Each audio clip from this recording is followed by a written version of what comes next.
The afternoon sun cast long shadows across the weathered concrete floor of Harmon's auto repair. James Harmon wiped the grease from his calloused hands with a rag that had seen better days. The scent of motor oil and metal filled the small garage, familiar and comforting after all these years.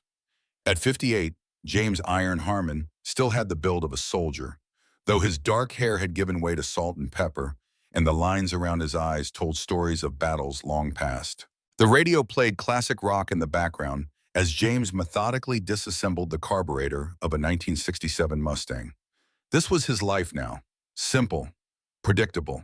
After 30 years commanding tanks for the United States Army, the quiet routine of his shop on the outskirts of Atlanta suited him just fine. The phone rang, cutting through the guitar solo filling the garage. James ignored it at first, focusing on the delicate spring in his hand. After the fourth ring, he sighed, set down his tools, and walked over to the wall-mounted phone. "Harmon's Auto," he answered, his voice still carrying the authoritative tone of a man who had spent decades giving orders that could mean life or death. "James Harmon? This is Robert Mitchell." James straightened instinctively at the familiar voice. "Eagle-eye, been a long time." "Too long, Iron. How's civilian life treating you?" "Can't complain. Fixing engines instead of driving them into combat. Quieter, safer." James leaned against the workbench. "Though I doubt you're calling after all these years to check on my retirement." A pause on the line. "You always could read a situation. I need you, James. The country needs you." James felt something stir inside him, a feeling he'd packed away with his uniform 3 years ago. "I'm out, Robert. You know that. Just hear me out. I'm heading a project. Something big. Something that could change everything." "I've heard that before. Not like this. We're building the next generation of American armor, and we're hitting some walls. I need someone who understands tanks not just mechanically but instinctively. Someone who can feel what works and what doesn't."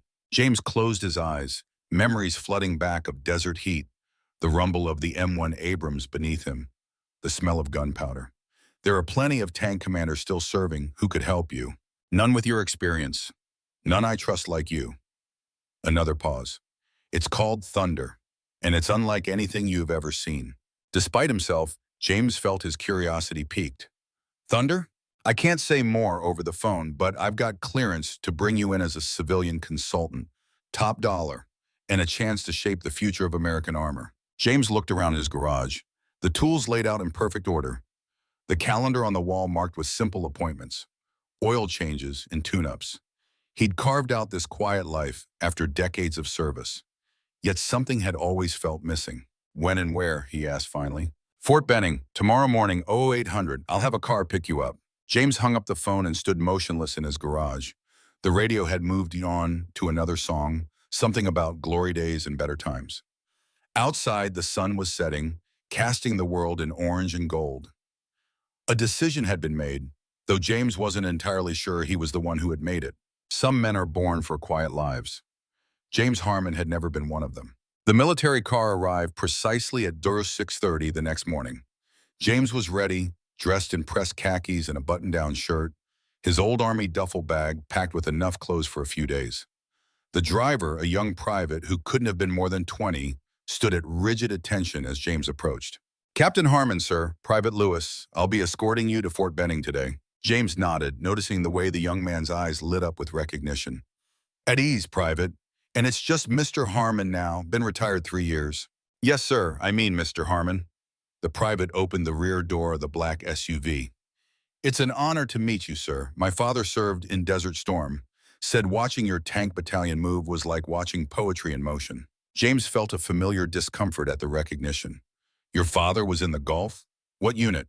"3rd Infantry Division, sir." James nodded as he settled into the back seat. "Good men in the 3rd. Please give him my regards." The journey to Fort Benning took just over an hour and a half. As they approached the base, James felt the familiar tightening in his chest. This had been home for so many years. The sprawling training grounds where he'd learned to become a soldier, then a tank commander, then an instructor himself. The place where he'd shaped countless young men and women into the backbone of America's armored forces. The SUV passed through security with practiced efficiency, the guards recognizing the vehicle and waving it through after a cursory check. They drove past the main administrative buildings and training grounds, heading toward a section of the base James didn't immediately recognize. New facility, Private Lewis explained, catching James's questioning gaze in the rearview mirror. Built about 2 years ago, classified research division. They pulled up to a nondescript building surrounded by additional layers of security. A sign simply read, Advanced Systems Research Facility. No flags, no insignia, nothing to indicate what happened behind its walls. Robert Mitchell was waiting for him at the entrance.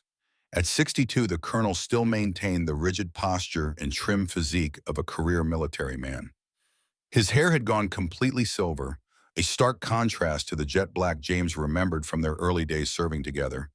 But the piercing gaze that had earned him the call sign Eagle Eye remained unchanged. James, Mitchell extended his hand with a rare smile. Damn good to see you. Likewise, Robert. James clasped his old friend's hand firmly. Though I'm still not convinced this isn't just an elaborate ploy to get me to re-enlist. Mitchell laughed, the sound echoing in the sterile corridor. Would it work if it was? Not a chance in hell. The colonel nodded to Private Lewis, who saluted and returned to the vehicle. Then he turned to James, his expression becoming serious. Before we go any further, I need you to sign these. He handed James a tablet with several documents displayed on the screen. Non-disclosure agreements, security clearances, the usual bureaucratic nonsense. James raised an eyebrow as he scanned the documents. Level 5 security clearance? Whatever you're working on must be serious. More than you know. Mitchell waited as James signed the forms, then took back the tablet. Follow me. It's time you met Thunder. They passed through a series of security checkpoints, each more rigorous than the last. Retinal scans, fingerprint readers, armed guards who looked like they'd been selected specifically for their intimidating presence. Finally, they reached a set of heavy steel doors marked simply Project Thunder. Mitchell placed his hand on a scanner, leaned in for a retinal scan, and spoke clearly. Colonel Robert Mitchell, authorization Sierra Tango 79er. The door slid open silently, revealing a cavernous research hangar beyond. James stepped through and immediately froze. In the center of the hangar sat what appeared to be a tank, but unlike any James had ever seen. Lower to the ground than an Abrams, with a sleek, almost predatory silhouette, the main gun was clearly larger than the standard 120mm, and the armor plating had an unusual, almost organic flow to it. No sharp edges, no flat surfaces for enemy rounds to strike directly. What the hell am I looking at, Robert? James asked softly. The future. Mitchell stepped forward, gesturing proudly. M1A5 Thunder. Next generation main battle tank. Adaptive armor composition. 140mm smoothbore main gun with autoloader. Hybrid power system combining turbine and advanced battery technology. And, he paused for effect, the world's first fully integrated battlefield AI command system. James circled the vehicle slowly, taking in every detail with a professional's eye. Impressive, but what's the catch? Why am I here? Because it's not working. The new voice came from behind them. James turned to see a woman in her mid-40s approaching. She wore no uniform, just a simple blouse and slacks under a lab coat with a security badge. Her auburn hair was pulled back in a practical ponytail, and sharp green eyes assessed James with scientific precision. Dr. Emily Winters, she introduced herself, extending a hand. Lead scientist on Project Thunder. James shook her hand. James Harmon. The legendary Iron Harmon. Her tone was respectful but challenging. Colonel Mitchell has talked about you extensively, almost mythologically, I'd say. Don't believe everything he tells you, James replied. Robert tends to exaggerate. Only when it comes to fish I've caught, Mitchell cut in. Never about my assessment of soldiers. Dr. Winters gestured toward the tank. The Thunder platform is the most advanced ground combat system ever developed. On paper, it should revolutionize armored warfare, but it's not performing to specifications, James finished for her. What's the issue? The AI, Mitchell's voice hardened. It's supposed to process battlefield information faster than any human could, making tactical decisions in microseconds, identifying threats, calculating optimal firing solutions, managing defensive systems.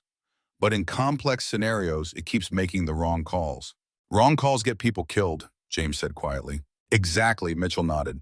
The engineers say the system is performing as designed. The AI experts say the algorithms are sound, but something's missing. That's why I called you. James raised an eyebrow.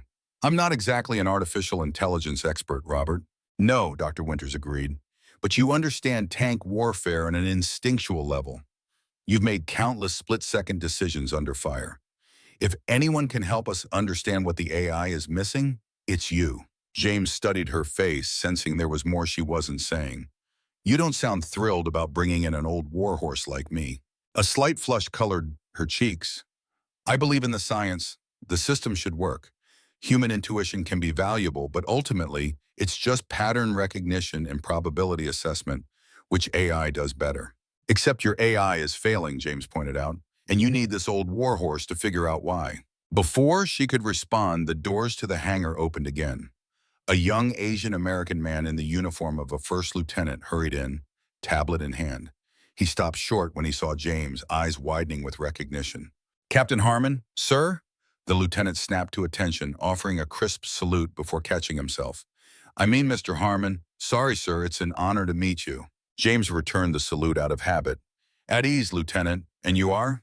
"Chen, sir. Michael Chen, Systems Integration Specialist for Project Thunder." The young officer's excitement was palpable. "I've studied your tactics from the Gulf War. The way you used terrain masking and coordinated movement during the Battle of 73 Easting was revolutionary." James felt the familiar discomfort return. "Just did what needed doing, Lieutenant. Nothing special." "Nothing special?" Chen's eyes widened further.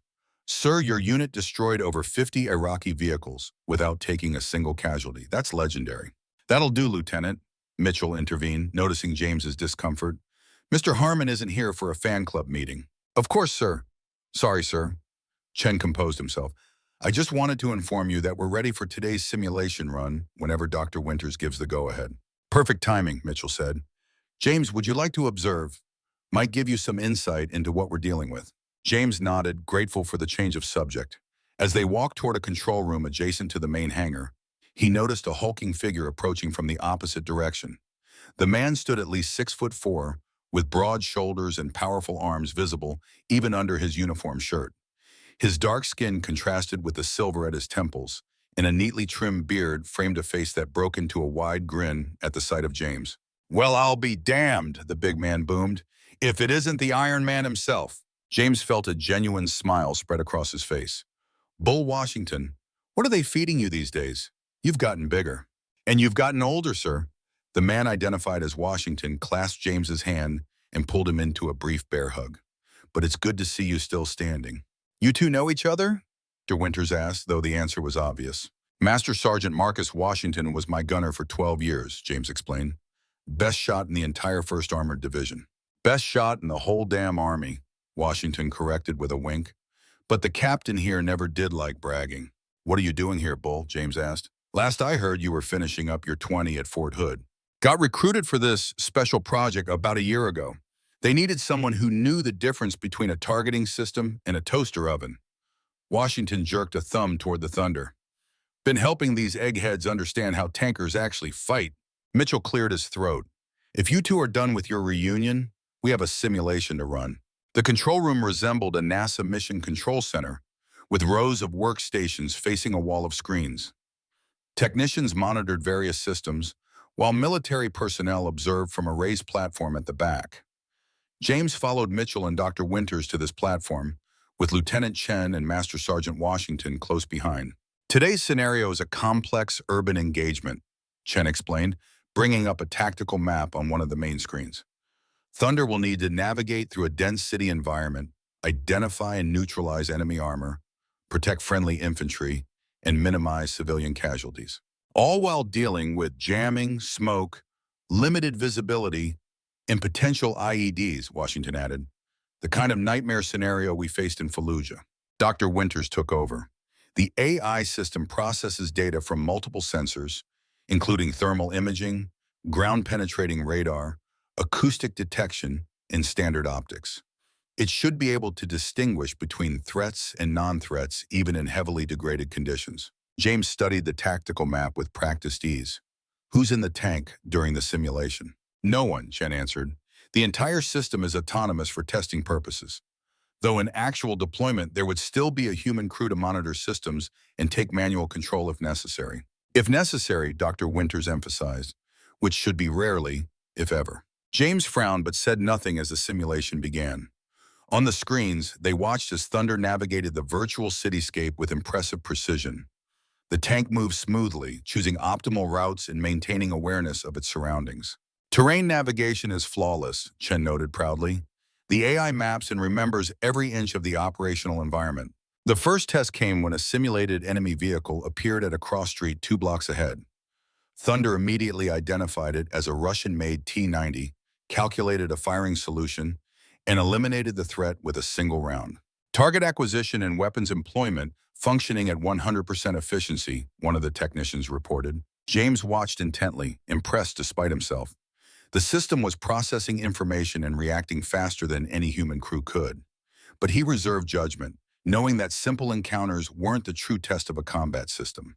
That test came minutes later, when the scenario escalated dramatically. Multiple enemy vehicles appeared from different directions. Simulated RPG teams took positions on rooftops. Civilians began fleeing through the streets, while friendly infantry called for fire support. "This is where it gets complicated," Mitchell murmured. James watched as Thunder's performance began to degrade. The AI prioritized a distant armored threat over the more immediate danger from the RPG teams. It hesitated at a critical junction, calculating and recalculating routes while exposed to enemy fire. When it finally engaged the enemy, its shot selection seemed almost random, ignoring optimal targets to focus on peripheral threats. "What the hell is it doing?" Washington muttered. "Any halfway decent tank commander would take out that BMP first, then reposition to deal with the RPG teams." "The AI is following its programming," after Winters defended, though her voice lacked conviction. "It's assessing threat levels based on weapon capabilities, armor penetration probabilities, and hundreds of other factors. And getting it wrong," James observed quietly. "It's thinking too much." The simulation ended with Thunder neutralizing most of the enemy forces, but taking heavy simulated damage in the process. The friendly infantry unit had suffered 40% casualties, and civilian casualties were unacceptably high. "This is what we've been seeing consistently," Mitchell explained as the screens reverted to standby mode. "Perfect performance in straightforward engagements, but poor decision-making in complex scenarios. The AI lacks the instinct that comes from actual combat experience," Washington added. "It's book smart, but not street smart, if you get my meaning." Dr. Winters frowned. "Instinct is just pattern recognition based on experience. We've fed the AI data from thousands of historical engagements, including all of Captain Harmon's battles." "Data isn't experience," James replied simply. He turned to Mitchell. "You can build the most advanced tank in the world, but at the end of the day, there's no substitute for human judgment. No algorithm can replace the gut feeling a commander gets when something's not right." "That's exactly why you're here," Mitchell said. "We need to find a way to bridge that gap." As the group dispersed for a scheduled break, James noticed a young Army captain hovering at the edge of the control room, apparently hesitant to approach. There was something familiar about him, something in the set of his shoulders and the way he carried himself. The young officer finally made his way over when James found himself momentarily alone. "Captain Harmon, sir," he saluted crisply. James returned the salute, studying the man's face. The realization hit him like a physical blow. "Scott?" "Hello, Dad." Scott Harmon's expression remained professionally neutral, though his eyes betrayed complex emotions. "Colonel Mitchell said you'd be joining the project. I didn't expect to see you today." James struggled to find words. His son, his only child, standing before him in Army uniform with captain's bars on his shoulders. They hadn't spoken in nearly 2 years, not since their argument at Christmas dinner, when Scott announced he was following in his father's footsteps despite James's objections. "You're working on Thunder?" James finally managed. "I'm the operational test officer," Scott replied stiffly. "I evaluate how the system performs against established requirements and battlefield needs." "I see." James searched for something more to say, something to bridge the chasm between them. "You're looking well. Your mother would be proud." A flicker of emotion crossed Scott's face at the mention of his mother, gone 7 years now to cancer. "Thank you, sir." He glanced at his watch. "If you'll excuse me, I have a meeting to prepare for." James watched his son walk away, straight-backed and formal. So much like himself at that age, yet so distant now. Another casualty of his single-minded devotion to duty throughout his military career. "He's a good officer," Mitchell's voice came from behind him. "One of the best we have on the project." James turned to his old friend. "You knew he was here. You could have warned me. Would you have come if I had?" James didn't answer, which was answer enough. He requested the assignment, Mitchell continued, specifically asked to work on Thunder when he heard about the project. He's got your instincts, James, and your stubbornness. What he doesn't have is a father who was there when it mattered, James replied bitterly. Instead, he got a tank commander who was always deployed when he had baseball games or school plays. You were serving your country. He understands that now. Does he? James shook his head. The look in his eyes suggests otherwise. Before Mitchell could respond, Dr. Winters approached urgently. Colonel, we need you in the conference room. There's been a development. The conference room was already filled with senior personnel when James, Mitchell, and Winters arrived. Lieutenant Chen was presenting information on the main screen, his earlier enthusiasm replaced by professional intensity. Satellite imagery confirmed it this morning, Chen was saying. The Chinese-Russian collaborative project has moved to field testing. This is from their proving grounds in western China. The screen showed aerial images of a tank unlike any James had seen before. Lower profile than even the Thunder, with what appeared to be advanced reactive armor and an unusually configured turret system. They're calling it the Dragon Bear, Chen continued. Our intelligence suggests it features a 130mm main gun, composite nanoceramic armor, active protection systems, and an AI battle management system that may be even more advanced than ours. James studied the images with professional interest. Interesting design, emphasizes protection and firepower over mobility. Reminds me of the German approach in World War II with their Tiger tanks. That's exactly what our analysts said, Chen confirmed, looking impressed. The Russian influence is apparent in the armor configuration, but the electronics and fire control system are pure Chinese state-of-the-art. Mitchell turned to the room at large. This accelerates our timeline. The Pentagon wants Thunder operational within 6 months, not the year we'd planned for. Oh, 6 months? Dr. Winters looked alarmed. That's not possible. We haven't solved the AI decision-making issues. The power management system still overheats under sustained operations, and the autoloader jams under certain conditions. Which is precisely why we need to pick up the pace, Mitchell replied firmly. The first nation to field a next-generation main battle tank gains a significant strategic advantage. We cannot allow that to be China or Russia. James listened to the ensuing discussion with growing concern. He'd seen this pattern before during his military career. Political and strategic pressures forcing premature deployment of systems that weren't ready for combat. The result was inevitably the same. Equipment failures at critical moments, and soldiers paying the price with their lives. The core issue remains the AI, one of the senior engineers was saying. It's making suboptimal decisions in complex scenarios. We've tried retraining the neural networks, adjusting the decision matrices, even completely restructuring the priority algorithms. Nothing works consistently. Because you're trying to make a machine think like a human, James spoke up, drawing all eyes to him. But it's not human. It doesn't have instinct. It doesn't have fear. It doesn't have the sense of responsibility for the lives of its crew and supporting infantry. Mr. Winters frowned. With all due respect, Mr. Harmon, those emotional factors often lead to suboptimal tactical decisions. Human commanders can be affected by stress, fear, fatigue. The AI never gets tired, never gets scared, never hesitates. And that's precisely the problem, James countered. It never questions itself. It never feels in its gut when something's wrong with the tactical picture. Every great tank commander I've ever known has talked about moments when they made decisions that defied doctrine or immediate logic but turned out to be right. Call it intuition, call it experience, call it what you will, but it's real, and it saves lives. The room fell silent, considering his words. Finally, Lieutenant Chen spoke up hesitantly. What if we took a different approach? Instead of trying to make the AI think entirely like a human, what if we created a hybrid system? Let the AI handle the calculations and data processing it excels at, but give the human crew the final decision authority for complex tactical situations. A partnership rather than a replacement, James nodded, warming to the idea. The AI suggests, the human decides.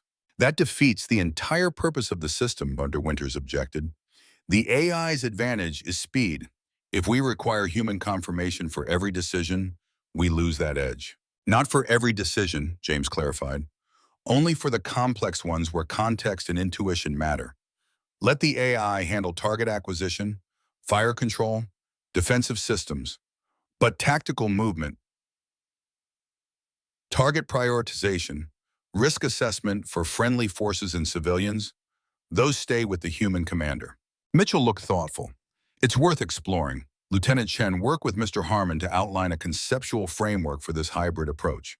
Dr. Winters, I understand your reservations, but we need to consider all options. The meeting continued, but James could feel Dr. Winters' resistance to his suggestion.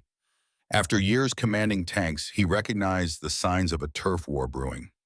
The scientist had invested years in developing an autonomous system, and now an old-school tank commander was suggesting it couldn't replace human judgment. As the meeting concluded, James found himself walking alongside Chen back toward the main hangar. The young lieutenant was practically vibrating with enthusiasm. Your idea about the hybrid system is brilliant, sir, Chen said. I've actually been thinking along similar lines, but didn't want to contradict her Winters. She's brilliant, but sometimes too focused on pure autonomy. It's not about contradicting anyone, James replied. It's about finding what works in real combat, not just in simulations. There's a saying in tank warfare, no plan survives first contact with the enemy. Helmut von Moltke, Chen nodded. The elder, I studied military history at West Point. James glanced at the young officer with newfound respect. Most people wouldn't know the source of that quote. Chen smiled slightly. Most people didn't grow up with a father who quoted military strategists at the dinner table. My dad was a history professor at UC Berkeley, specialized in military history, though he never served himself. And yet you chose the Army. I wanted to do more than study history. I wanted to be part of it. Chen hesitated, then added, Your campaigns were part of my thesis, sir. The way you integrated armor with infantry support, your tactical innovations during the Gulf War. You literally wrote the book on modern armored warfare. James felt the familiar discomfort return. I just did my job, Lieutenant. With all due respect, sir, that's not true. Chen's voice grew more passionate. Your unit achieved the highest kill ratio in modern armored warfare history. You never lost a tank or a crewman under your direct command, despite leading from the front in 3 major conflicts. There's a reason they call you Iron Harmon, and it's not just because of your name. James was saved from responding by their arrival at the hangar, where the Thunder tank sat in silent majesty under the bright lights. Master Sergeant Washington was there, inspecting the track assembly with critical eyes. Found the problem with the left track tension, Washington announced as they approached. Hydraulic compensator was calibrated for theoretical load distribution, not actual operating conditions. Fixed it. Bull always could diagnose a tank problem faster than the factory techs, James commented to Chen. Washington straightened, wiping his hands on a rag. Machines talk to you if you listen right. These computerized diagnostic systems are fine, but nothing beats hands-on experience. He nodded toward Chen. Lieutenant here gets it. Been picking my brain about real-world tank operations since he joined the project. Chen looked slightly embarrassed. I'm just trying to understand the human element better, Sergeant. All my training has been on newer systems with computerized everything. Your generation had to actually feel how the tank was performing. And that's the heart of the problem with Thunder, James said, looking up at the massive vehicle. It has all the technical capabilities in the world, but no feel for the battlefield. A tense silence followed his statement, and James turned to find Dr. Winters standing behind them, arms crossed and expression cool. An interesting theory, Mr. Harmon, she said. But battlefield feel is just pattern recognition combined with experience, both of which can be programmed. With respect, Doctor, if that were true, your AI wouldn't be failing complex scenarios, James replied evenly. Winters stepped closer to the tank, running a hand along its smooth armor. The AI isn't failing. It's making different decisions than a human might. Different doesn't necessarily mean wrong. It does when those decisions get people killed, Washington said bluntly. In simulations, Winters corrected. We haven't lost anyone in actual combat. Yet, James added quietly. But if you deploy this system as is, that will change. Winters turned to face him directly. Do you know how many years I've worked on this project, Mr. Harmon? How many thousands of hours of development and testing have gone into the Thunder AI? This isn't some academic exercise. This is the future of American armor. I understand that, James replied. But I've commanded tanks in 3 wars across 30 years, to Winters. I've lost men. I've seen what happens when technology fails in the field. And I'm telling you, Thunder isn't ready. Then help us make it ready, she challenged. Instead of just criticizing, offer solutions. Real ones, not just let humans make all the important decisions. James considered her words, recognizing the passion of a dedicated professional whose life's work was being questioned. Fair enough. Tomorrow, I want to run a series of historical scenarios through the AI. Battles where tank commanders made decisions that defied conventional logic but proved correct. Let's see how Thunder handles them, and then we'll identify specific gaps. Winters nodded slowly. I can work with that approach. Data-driven analysis rather than subjective impressions. Just one condition, James added. I want my son included in the process. Captain Scott Harmon. As I understand it, he's the operational test officer, and this is exactly the kind of testing we need. A flicker of surprise crossed Winter's face. Scott is your son? He never mentioned it. We're not exactly on speaking terms, James admitted, but he's a good officer by all accounts, and having another perspective from a younger generation of tankers would be valuable. I'll arrange it, she agreed, then checked her watch. I have a meeting with the power systems team. Lieutenant Chen can show you to your quarters. We start at 0700 tomorrow. As Winters walked away, Washington gave a low whistle. She's intense. She's dedicated, James corrected. And not entirely wrong. We need to provide specific, actionable feedback, not just veterans' intuition. Speaking of veterans, Washington said, his tone changing, word is you and Scott aren't talking. James sighed. That obvious? Only to someone who's known you both for 20 years. Washington shrugged his massive shoulders. Boy worships the ground you walk on, you know. Always has, even when he was mad as hell at you for missing his graduation. He has a funny way of showing it, James replied bitterly. Last time we spoke, he told me I was a great soldier but a terrible father. Hard to argue with that assessment. Fathers and sons, Washington shook his head. Complicated business. My old man and I didn't speak for 5 years after I joined up. He wanted me to take over the family restaurant in New Orleans. Couldn't understand why I'd choose bullets over beignets. Did you ever patch things up? James asked. Year before he died. Washington's expression grew somber. Hurricane Katrina hit, flooded the restaurant. I took emergency leave, spent 2 weeks helping him salvage what he could. Somewhere between clearing mud and rebuilding walls, we found our way back to each other. He fixed James with a steady gaze. Don't wait for a hurricane, Cap. Life's too short.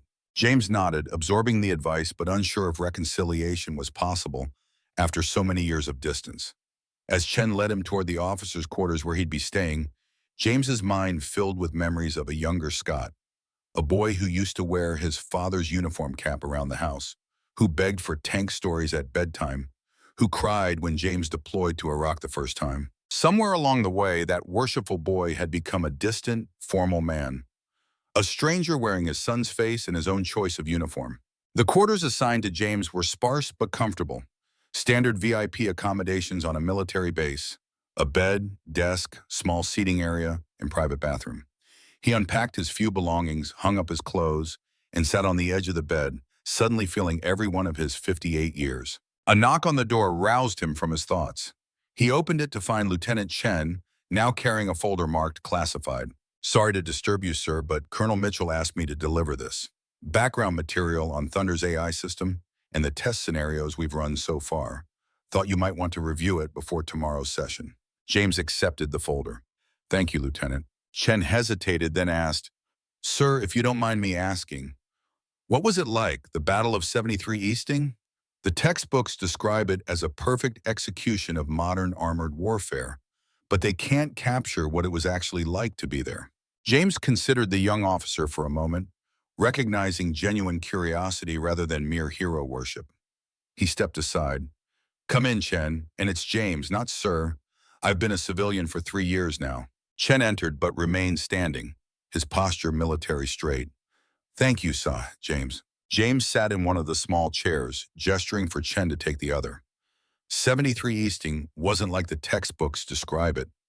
Nothing ever is. It was chaos, confusion, limited visibility, sand in everything. Radios cutting out at crucial moments. But your unit performed flawlessly, Chen prompted.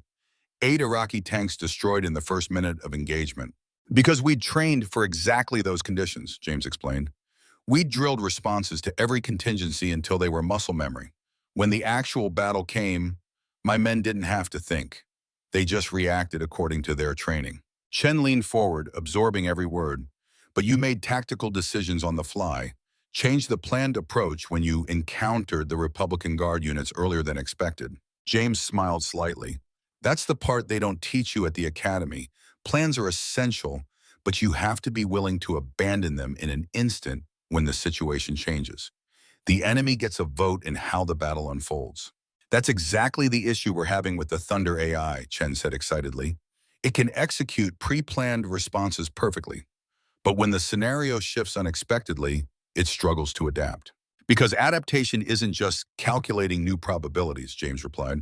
It's recognizing the shape of the battle as it evolves. It's feeling the momentum shift. No algorithm can capture that. Chen's expression grew thoughtful. What if we could teach it, though? Not through programming, but through examples. Show it how human commanders adapted in historical battles, then let it recognize patterns in those adaptations? It's worth exploring, James acknowledged. But there's another element that might be even harder to program: moral judgment. During 73 Easting, I had to make split-second decisions about whether to engage certain targets. Some were clearly military, others were civilian vehicles fleeing the battle. In the heat and chaos, those distinctions aren't always clear. The Thunder AI has IFF systems far more advanced than anything available during Desert Storm, Chen pointed out. Identification friend or foe technology is useful, but it's not infallible, James countered. And it doesn't help with the gray areas. Is that civilian truck a legitimate target if intelligence suggests it might be carrying enemy commanders? Is that school a legitimate target if you're receiving fire from its roof? These aren't just tactical questions. They're moral ones. Chen fell silent, processing this perspective.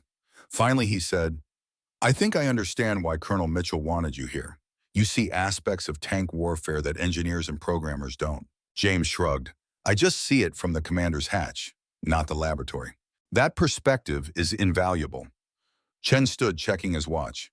I should let you rest. Tomorrow will be a full day. After Chen left, James opened the folder and began reviewing the technical specifications and test scenarios for Thunder. The technology was impressive, far beyond anything he had commanded during his career. The armor alone represented a quantum leap forward, combining reactive elements with new composite materials that could theoretically withstand direct hits from most modern anti-tank weapons. The AI architecture was more complex than James could fully comprehend, but he understood enough to see the fundamental approach. The system had been trained on thousands of historical tank battles and simulations, learning to recognize patterns and optimal responses. In theory, it should have been able to outperform any human commander in tactical decision-making. Yet the test results showed consistent failures in complex, ambiguous scenarios. Just as Washington had said, the AI performed flawlessly in straightforward engagements, but struggled when faced with situations requiring judgment calls. James closed the folder and leaned back in his chair, thinking of the great tank commanders he'd studied throughout his career. Patton, Rommel, Abrams, none of them succeeded through superior technology alone. They won through boldness, adaptability, and an almost supernatural sense for the flow of battle. Could such qualities ever be programmed into a machine? James doubted it, but perhaps they didn't need to be if the human element remained part of the equation. His thoughts were interrupted by another knock on his door, this one softer, almost hesitant. James rose and opened it to find Scott standing there, his expression guarded. Captain, James acknowledged formally, unsure how else to address his estranged son. Mr. Harmon, Scott replied with equal formality. Dr. Winters informed me you requested my participation in tomorrow's testing. I did. Your perspective would be valuable. Scott's jaw tightened almost imperceptibly. Is that the only reason? James hesitated, then decided on honesty. No, I also thought it might give us a chance to talk. It's been 2 years, Scott.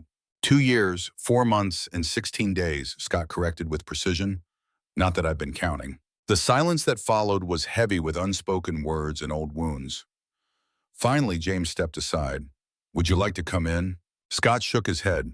I just came to confirm the schedule for tomorrow. We start at 0700 in Simulation Lab 3. He turned to leave, then paused. For what it's worth, I'm glad you're here. The project needs your expertise.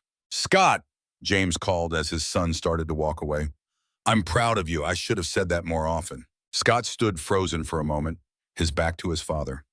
Without turning around, he replied softly, see you at 0700, and continued down the corridor.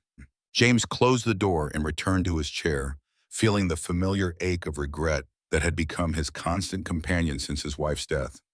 Angela would have known how to bridge this gulf between father and son. She had always been the heart of their family, the one who translated James's gruff love into words and gestures their son could understand. Without her, he'd lost not only his wife, but his connection to his only child. Perhaps this project, this unexpected reunion, offered a chance to repair what years of absence and misunderstanding had broken. Or perhaps some damage could never be undone. James turned off the light and lay down on the bed, staring into the darkness. Tomorrow would bring technical challenges, tactical simulations, the puzzle of teaching a machine to think like a tank commander. But the greater challenge lay in the wounded eyes of his son, the silent accusation in every formal word and rigid posture. Some battles were fought with armor and firepower. Others were fought with words and gestures, with apologies and understanding.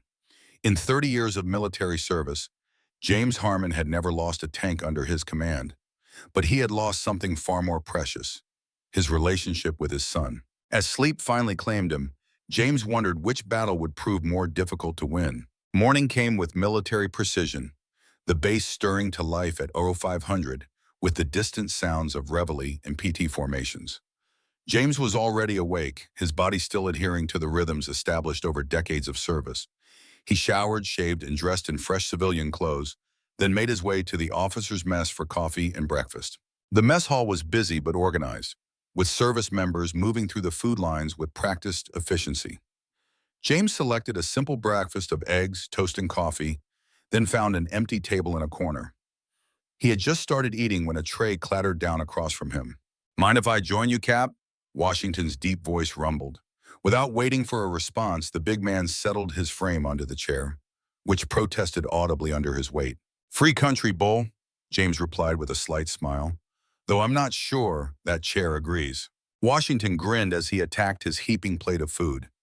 Military furniture, built to withstand anything except me. He took a swig of coffee. "Heard you're running historical scenarios today, testing the AI against real-world battles." "That's the plan. See how it handles situations that challenge human commanders." "Smart approach." Washington nodded approvingly. Dr. Winters seemed almost excited about it this morning. First time I've seen her enthused about an idea that wasn't hers. James raised an eyebrow. "She did?" "Don't look so surprised. The doc's dedicated to the project. If your approach helps solve the AI problems, she'll support it, regardless of whose idea it was." Washington leaned forward, lowering his voice. "Though I should warn you, some of the younger engineers aren't as open-minded.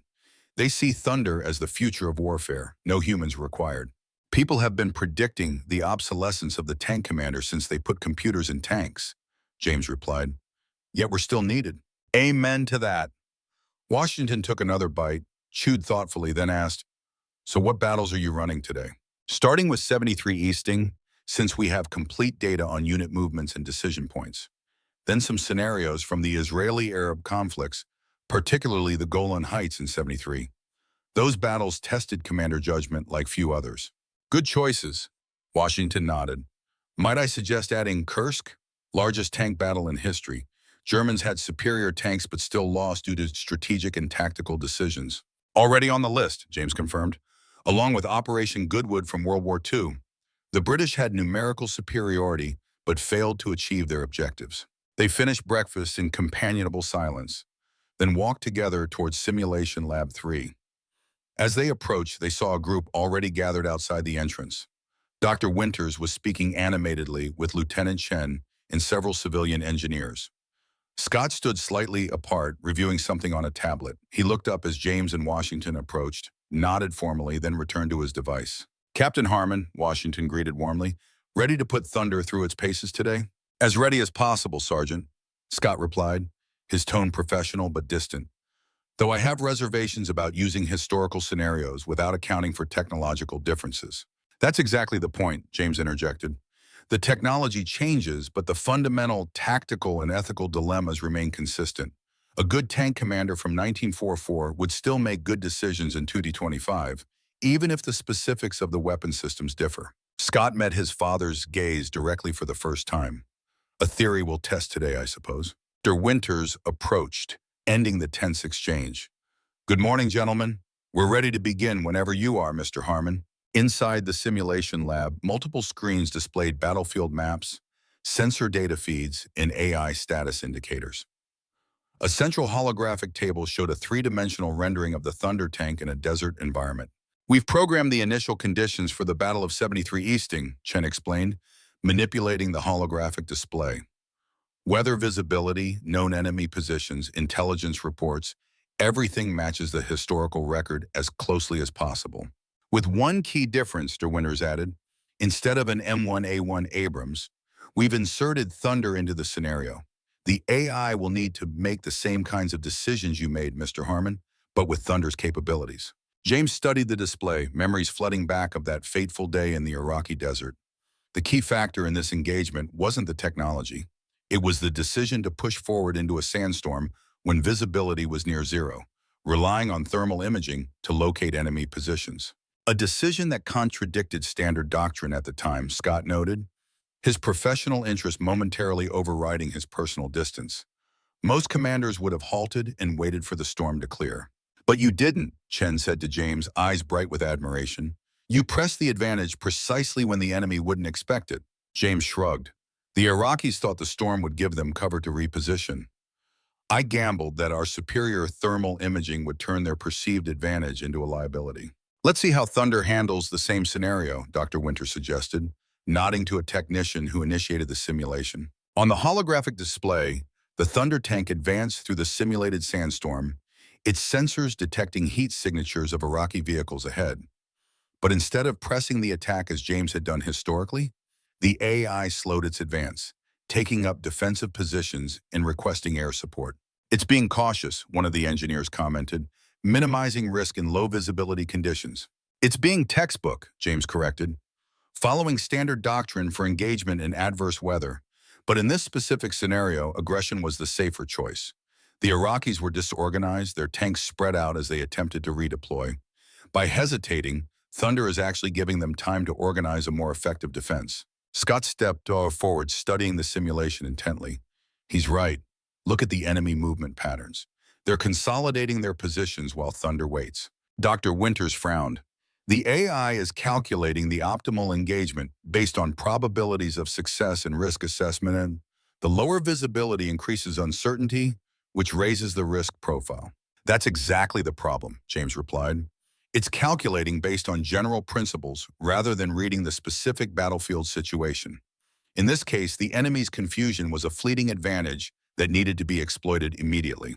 They ran through several more historical scenarios with similar results. In each case, Thunder performed competently, but without the boldness or intuitive understanding of battlefield momentum that had characterized the most successful human commanders. It's like watching a technically skilled but overly cautious tank commander, Scott observed after the fourth simulation. Someone who knows the rules but doesn't know when to break them. Breaking rules requires understanding why they exist in the first place, James added, and recognizing the rare circumstances when the exception proves more effective than the rule. Der Winters had been growing increasingly thoughtful as the simulations progressed. Now she turned to James directly. These results are illuminating.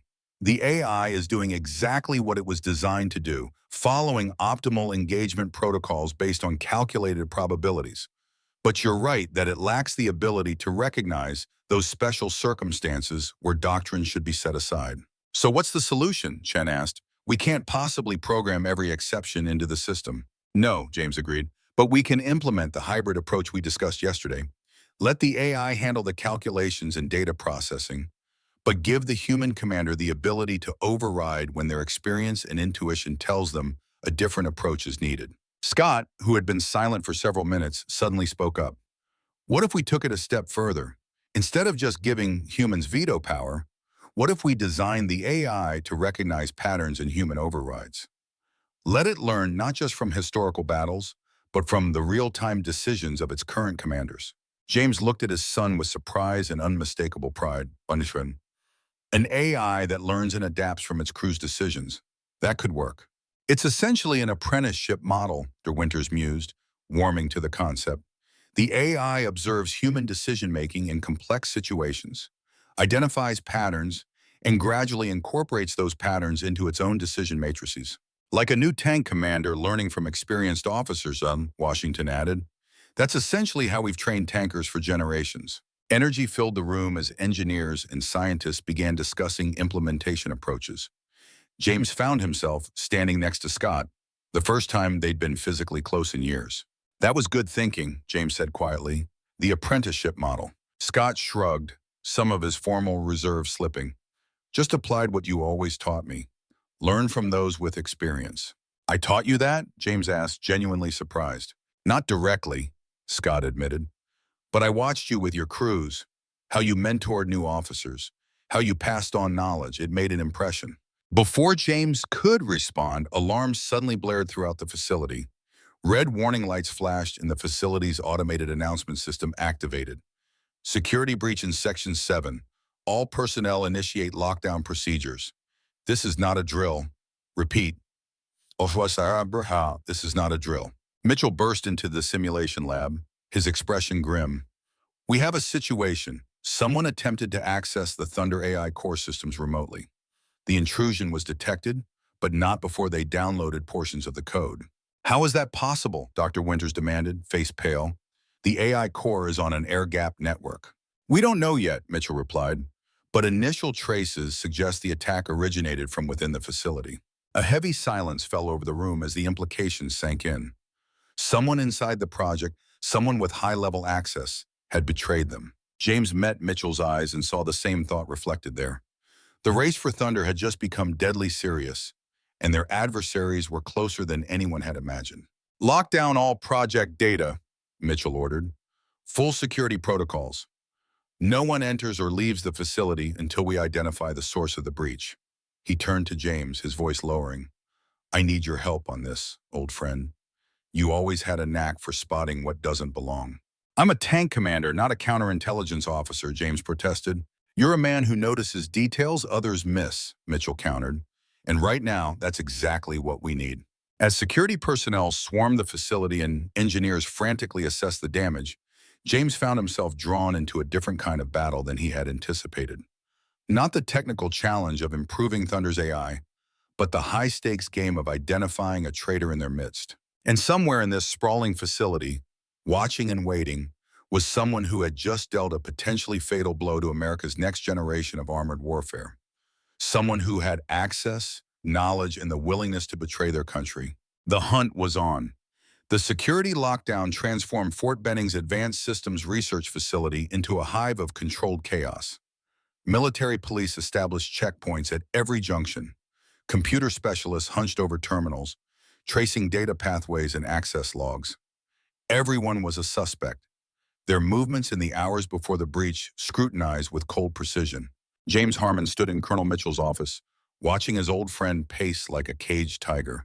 30 years of military service had taught James to recognize genuine concern beneath a commander's controlled exterior. Mitchell was worried, more so than he was letting on to his subordinates. How bad is it, Robert? James asked when the last security officer had departed with his instructions. Mitchell stopped pacing and sank into his chair. Bad.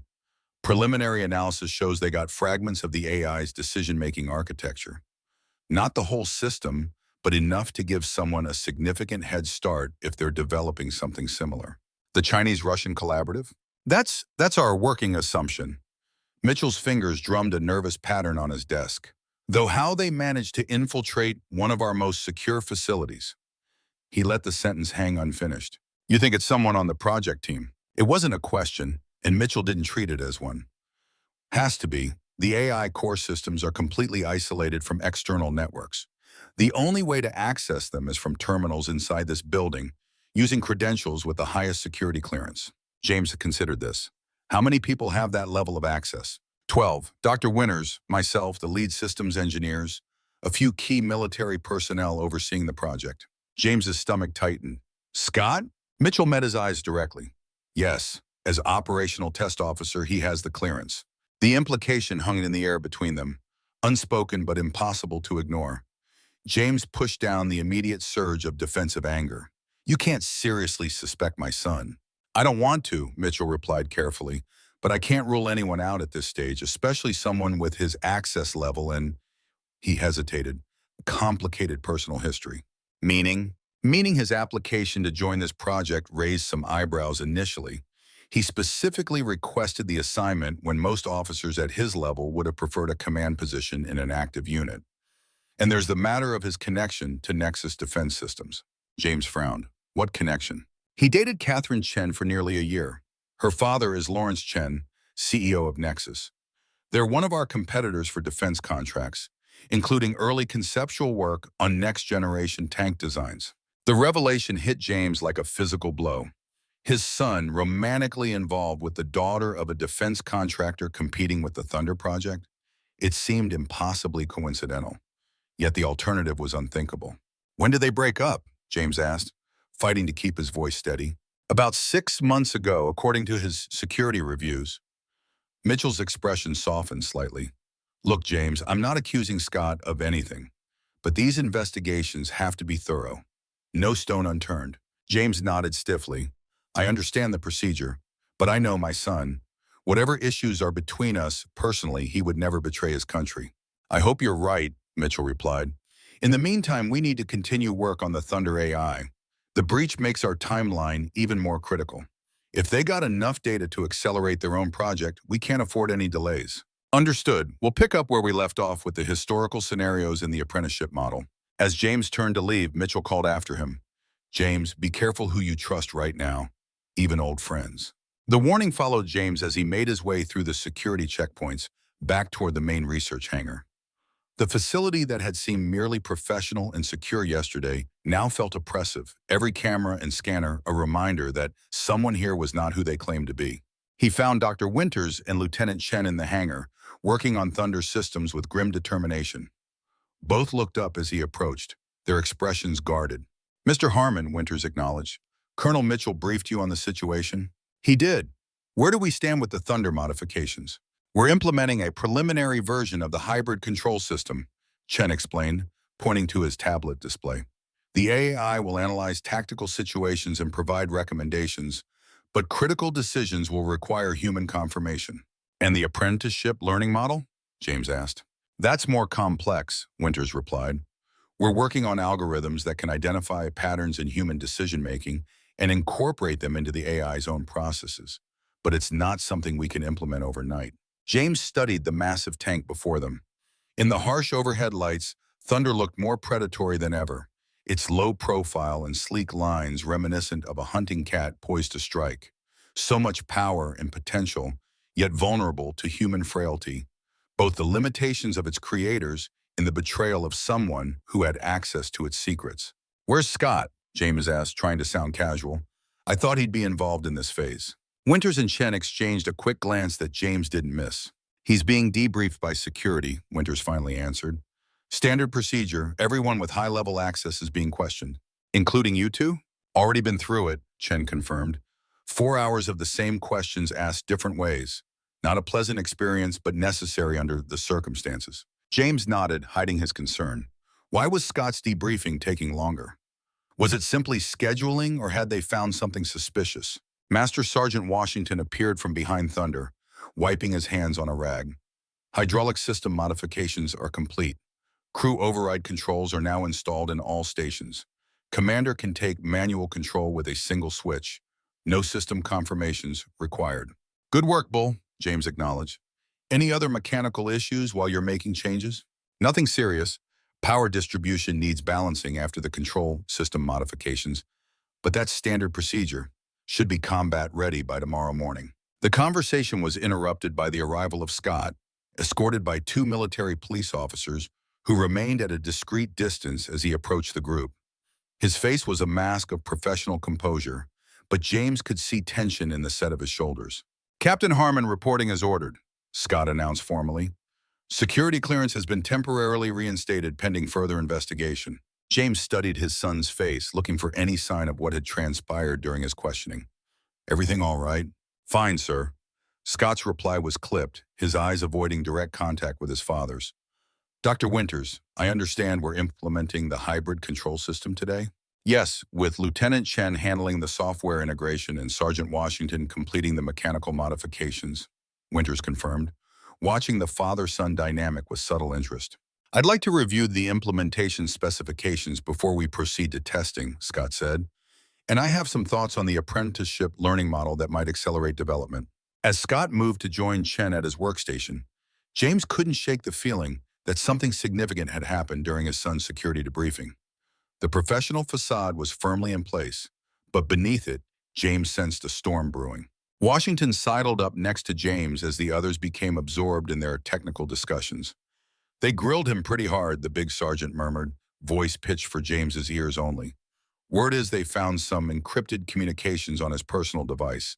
Nothing conclusive, but enough to raise flags. You believe it? James asked quietly. Washington's expression was serious. Known that boy since he was knee-high to a grasshopper. He's got your stubborn streak and your principles. No way he's selling out to the Russians or Chinese. Then what were the encrypted communications? That's the question, isn't it? Washington shrugged his massive shoulders. But in my experience, there's usually more to these things than meets the eye. Might be worth having a father-son chat if you can manage it without butting heads. James nodded, grateful for his old friend's perspective. Thanks, Bull. Don't mention it. Now I better get back to these hydraulics before they decide I'm suspicious for talking to you too long. The day progressed with a strange combination of tension and productivity. Despite the security breach and the cloud of suspicion hanging over the facility, real progress was made on Thunder's systems. The hybrid control interface was implemented and preliminary tests showed promising results. The AI still calculated optimal tactical responses, but now flagged decisions that contradicted historical human commander choices for review. By late afternoon, they were ready for a full simulation using the new system. The team gathered in the control room, watching as Thunder navigated a complex urban battlefield scenario. James observed with professional interest as the AI identified and prioritized threats, calculated firing solutions, and suggested tactical movements. Look at this, Chen pointed excitedly at one of the displays. The AI is recommending a standard engagement pattern for these enemy vehicles, but it's flagging the decision as potentially suboptimal based on historical commander decisions in similar situations. On the screen, Thunder had encountered 3 enemy armored vehicles at different ranges. The AI's primary recommendation was to engage the closest threat first, then work outward, standard tactical doctrine. But a secondary alert indicated that in similar historical situations, successful commanders had often prioritized the most heavily armed threat regardless of range. That's exactly what we're looking for, James confirmed. The system isn't just following doctrine blindly. It's recognizing situations where human commanders might make a different call and flagging them for review. And with the manual override systems, the human commander can implement that alternative approach if they agree with it, Scott added, professional interest temporarily overriding his personal distance. Dr. Winters observed the simulation with growing satisfaction. The pattern recognition algorithms are working better than anticipated. The system isn't just identifying exceptions to standard doctrine, but categorizing them based on tactical contexts. Next step is implementing the learning feedback loop, Chen suggested. When a human commander overrides the primary recommendation, the AI should analyze the outcome and incorporate successful approaches into its primary decision matrix, essentially evolving its tactical understanding based on real-world results, Scott agreed, just like a human commander learns from experience. As the simulation continued, James found himself impressed with the progress. The hybrid system preserved Thunder's technological advantages while incorporating the irreplaceable human element of judgment and intuition. If they could perfect this approach, they might achieve something truly revolutionary. Not a replacement for the tank commander, but an unprecedented partnership between human and machine. The simulation ended with Thunder achieving its objectives with minimal, simulated damage and no civilian casualties. A marked improvement over previous results with the fully autonomous system. Preliminary analysis shows a 43% improvement in mission success metrics compared to the pure AI system, Chen announced, reviewing the data, and an 86% reduction in simulated civilian casualties. Those are encouraging numbers, Mitchell commented from the back of the room, where he had been quietly observing. But we need to test against more diverse scenarios, particularly edge cases where doctrine provides little guidance. I have some suggestions, Scott offered. Combat situations from Afghanistan and Iraq where units encountered scenarios not covered by existing tactical frameworks. Improvised explosive devices disguised as civilian infrastructure, enemy combatants using human shields, complex rules of engagement restrictions. Good thinking, Mitchell approved. Work with the simulation team to implement those scenarios for tomorrow's testing. He turned to the room at large. Everyone's putting in long hours, and it's paying off. But security protocols remain in effect. No data leaves this facility, no unauthorized communications, no exceptions. As the meeting dispersed, Mitchell pulled James aside. A moment of your time? They moved to a quiet corner of the control room. Mitchell's expression was grave. We've been analyzing the breach more thoroughly. The infiltration was sophisticated, military-grade intrusion software with intelligence agency fingerprints. Russian, Chinese? Mitchell hesitated. Unclear. Some of the techniques match known Russian intelligence methods, but there are elements that don't fit their usual approach. Almost as if someone wanted us to think it was them. A false flag operation? James frowned. Possibly, which opens up a whole new set of questions about who might benefit from us suspecting foreign involvement. The implication was clear and troubling. If not a foreign power, then who? A domestic competitor for the defense contract? Someone within the military itself who opposed the Thunder Project? The possibilities multiplied the complexity of an already difficult situation. What about Scott? James asked. Any update on those encrypted communications? Mitchell's expression became carefully neutral. Our cybersecurity team is still working on them. The encryption is sophisticated, not something an amateur would use. But that's all I can share at this point. James felt frustration rising. Robert, we've known each other for 30 years. If you suspect my son of espionage, I deserve to know. It's not that simple. Mitchell sighed. There are protocols I have to follow, regardless of our friendship. But I'll tell you this much. Scott's not the only person of interest in this investigation. We're looking at everyone, including some you might not expect. With that cryptic statement, Mitchell departed, leaving James with more questions than answers. He made his way back to the main hangar, where work continued on Thunder's physical systems. Washington was directing a team of technicians making adjustments to the manual override controls, his booming voice echoing in the cavernous space. James spotted Scott working alone at a diagnostic terminal near Thunder's track assembly. After a moment's hesitation, he approached his son. Got a minute? He asked quietly. Scott glanced up, his expression guarded. I'm in the middle of calibrating the drive system interface with the new control protocols. It's important. Scott sighed, saved his work, and stood. What is it? James looked around at the busy hangar. Not here, somewhere private. They found an empty maintenance room off the main hangar, small and utilitarian, but free from prying eyes and ears. James closed the door behind them and turned to face his son. I need to know what's going on, Scott. The encrypted communications they found on your device. What are they? Scott's face hardened. So that's what this is about. You think I'm the leak. I didn't say that. You didn't have to. Scott's voice was bitter. The great James Iron Harmon, who always puts mission before family, assumes his son must be the traitor. The accusation stung, but James pushed past it. I'm not assuming anything. I'm asking you directly, as your father, not as part of this project. What were those communications? For a long moment, Scott said nothing, studying James's face as if searching for something. Then his shoulders slumped slightly. They're messages between me and Kate, he admitted. Catherine Chen. We've been in contact despite our breakup. Nothing romantic, nothing about the project, just personal stuff. Why encrypt them? Scott laughed humorlessly.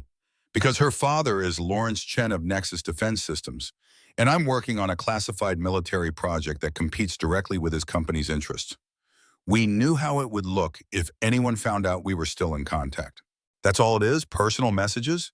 Yes, but good luck convincing military intelligence of that. They see encrypted communications with the daughter of a competing defense contractor, and their minds go straight to espionage. James processed this information, relief mingling with concern. Why maintain contact if you knew how it would appear? Something flickered in Scott's eyes. Pain, James realized. Some relationships are worth the risk. He paused, then added pointedly, some people understand that family and personal connections matter, even when they complicate your professional life. The barb found its mark, but James didn't rise to it. Have you explained this to security? Of course. They're decrypting the messages now. Once they verify there's nothing project-related in them, I'll be fully cleared. Scott's expression darkened. But the fact that they suspected me at all. It's procedure, Scott. Everyone with access is being investigated. Including you, Scott challenged? Including me, James confirmed. Though I've only been here 2 days, which limits my opportunity to have orchestrated the breach. Scott nodded, accepting this logic. An awkward silence fell between them, father and son standing a few feet apart physically but separated by years of unresolved tension.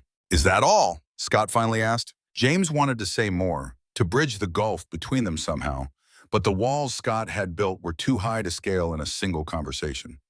For now, thank you for being honest with me. Because that's what matters to you, isn't it? Honesty, duty, following the rules. Scott's voice took on a hard edge, even when it meant missing every important moment of my childhood. Scott? No. Scott cut him off. We're not doing this now.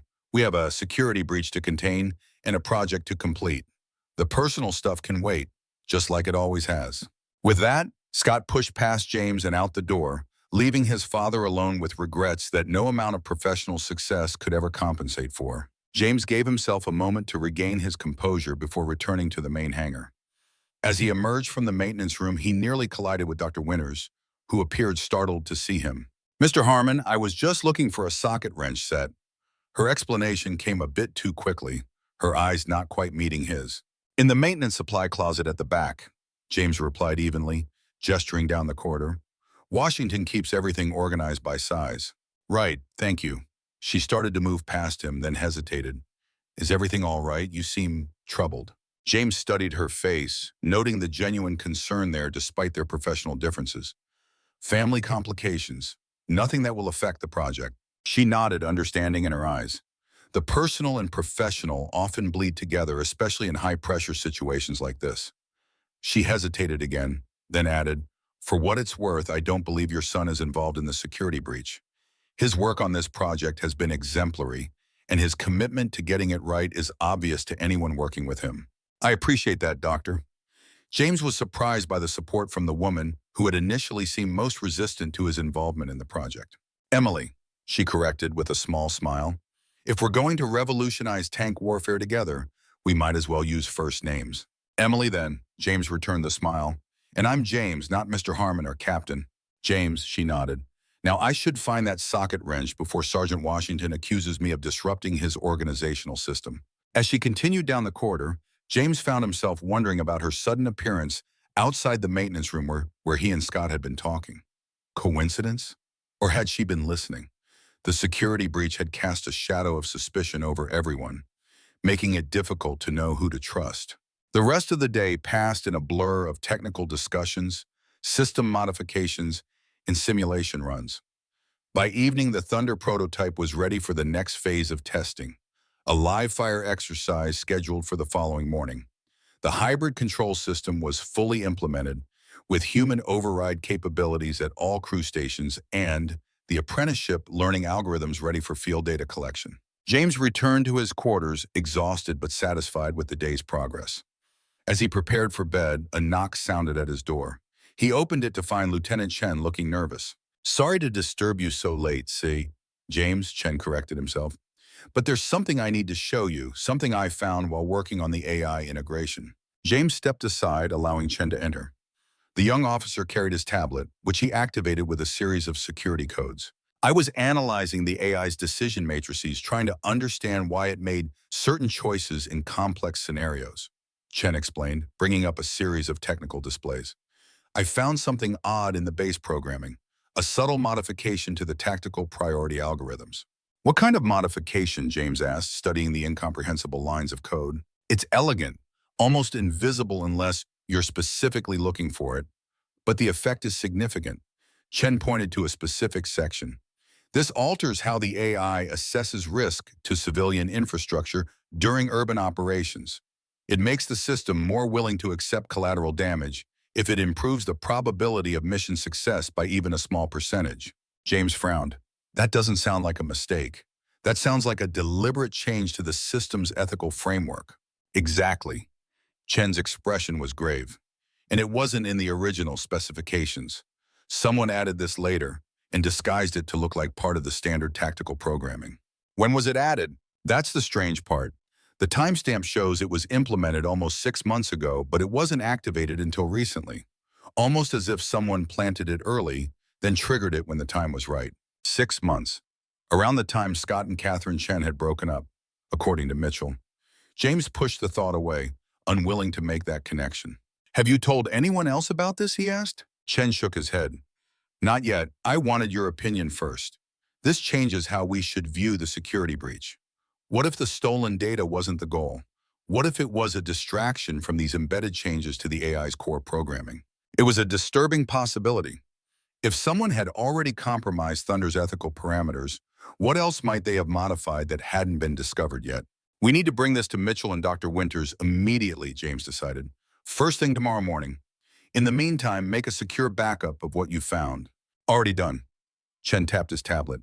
3 encrypted copies on physically separate storage devices. One's in my quarters, one's with a trusted friend outside the project, and one's here. He removed a small memory chip from his pocket and handed it to James, just in case. Smart precaution. James pocketed the chip. "Get some rest, Lieutenant. Tomorrow could be complicated." After Chen left, James sat on the edge of his bed, turning over the new information in his mind. The security breach, the modified code, Scott's encrypted communications with Catherine Chen, whose father headed a competing defense contractor. The coincidences were piling up, forming a picture he didn't want to see. He was still awake, staring at the ceiling, when his room phone rang at 0300. "Harmon," he answered, instantly alert despite the hour. "James, it's Robert." Mitchell's voice was tight with controlled urgency. "We have a situation. Meet me at the security office immediately." "On my way." James dressed quickly and made his way through the darkened facility. The security office was a hive of activity despite the early hour, with military police and cybersecurity specialists hunched over computer terminals. Mitchell met him at the door, his face grim. "Lieutenant Chen is dead." The words hit James like a physical blow. "What? How?" His body was found in his quarters an hour ago by the night security patrol. Apparent suicide, prescription sleep medication overdose. But we're treating it as suspicious, given the circumstances. James felt sick. The young officer had been alive and determined just hours ago, showing him the modified code. This wasn't suicide. He found something in Thunder's programming, Robert. Something deliberately inserted to alter the AI's ethical parameters. Mitchell's expression sharpened. What exactly did he find? James explained Chen's discovery as they moved to a private office away from the main security hub.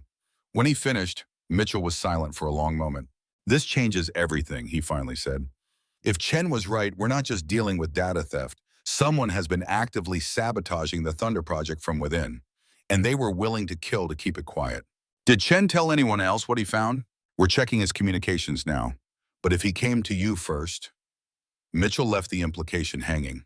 "Then I might be next," James finished, "unless they think Chen didn't have time to tell me anything substantial. We need to proceed carefully. If we start openly investigating the code modifications, whoever's responsible will know we're onto them." Meanwhile, Thunder is scheduled for live fire testing tomorrow with potentially compromised ethical parameters, James pointed out. "We can't let that happen." Mitchell nodded. "I'll delay the testing, cite technical issues. That gives us time to thoroughly review the AI programming and identify any other modifications." "And Chen's murder?" "We keep the investigation compartmentalized. Official cause of death remains suicide until we have evidence proving otherwise." Mitchell's eyes met James's. "Trust no one with what you know. Not Dr. Winters, not Washington, not even Scott." The inclusion of his son in that list stung, but James understood the necessity. Until they knew who was behind the sabotage and Chen's death, everyone remained a potential suspect. "What about the memory chip Chen gave me?" James asked. "It contains his findings on the modified code. Keep it secure. It may be our only clean copy of the evidence." Mitchell checked his watch. "Return to your quarters. Try to get some rest. Act normally in the morning. I'll have security discreetly increase patrols near your room tonight." As James made his way back through the darkened facility, every shadow seemed to conceal potential threats. Chen had trusted him with crucial information, and hours later the young officer was dead. The coincidence was too stark to ignore. Back in his room, sleep was impossible. James sat in the chair by the small desk, the memory chip Chen had given him hidden in his shoe. His service pistol, which Mitchell had authorized him to carry given the circumstances, lay within easy reach on the desk. Dawn came eventually, pale light filtering through the small window. James showered and dressed mechanically, his mind racing through possibilities and connections. As he prepared to leave for breakfast, his phone rang. Harmon. It's Emily Winters. Her voice was professional, but tinged with shock. I assume you've heard about Lieutenant Chen? I have. James kept his tone neutral, revealing nothing of what he knew.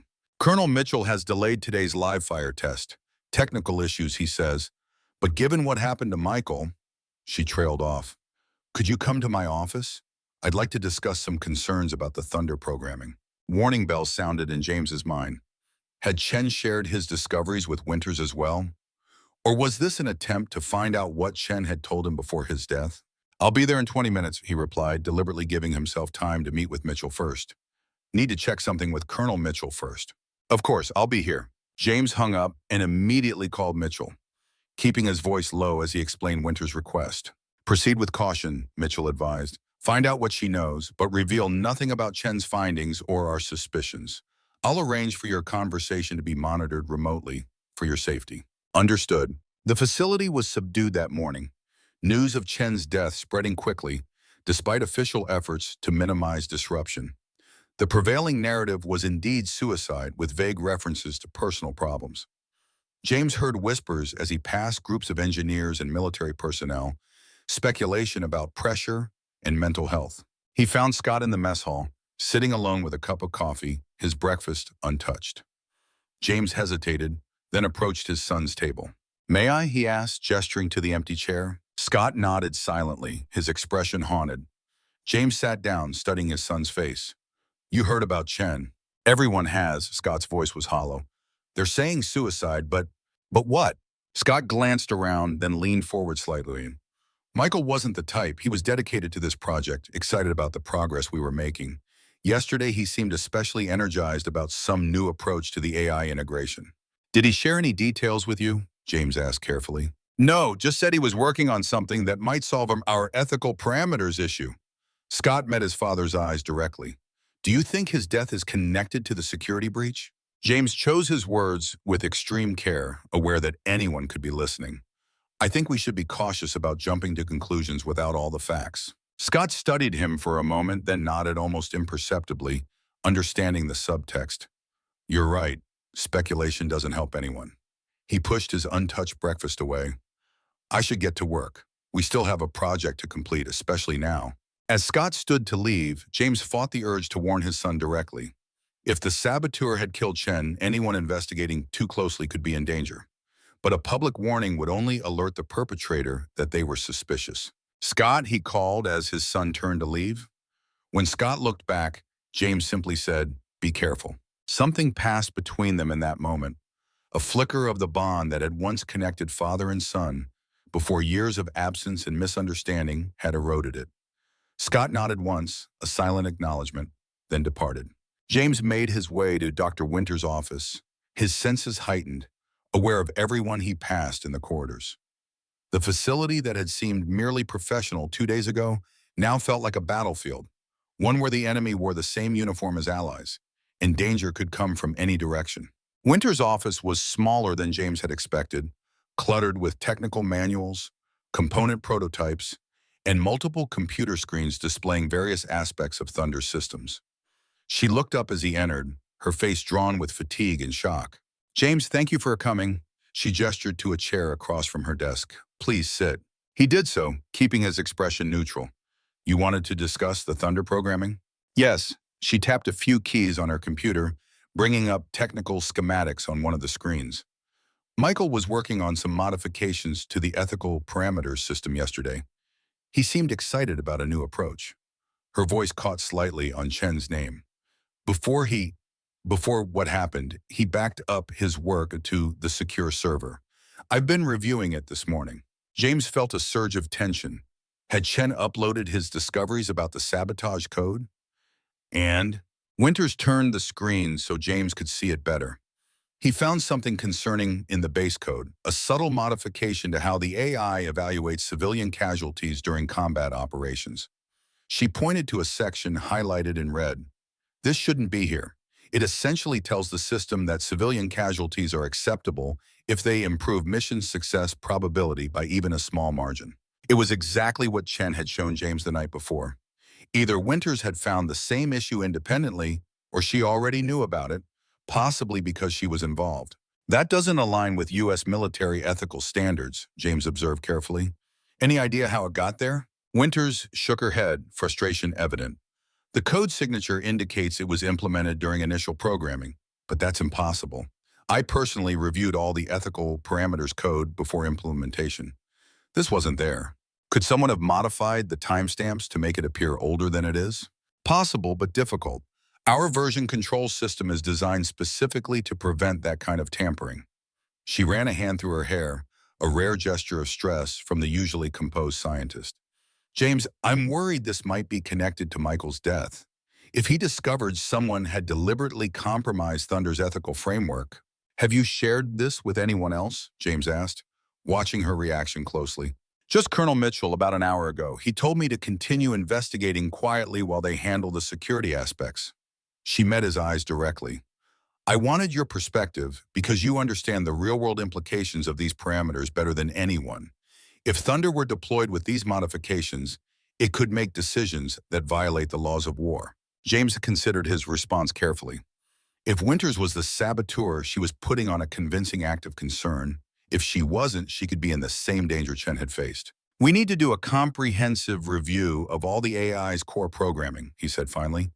Not just the ethical parameters, but tactical decision-making, threat assessment, everything.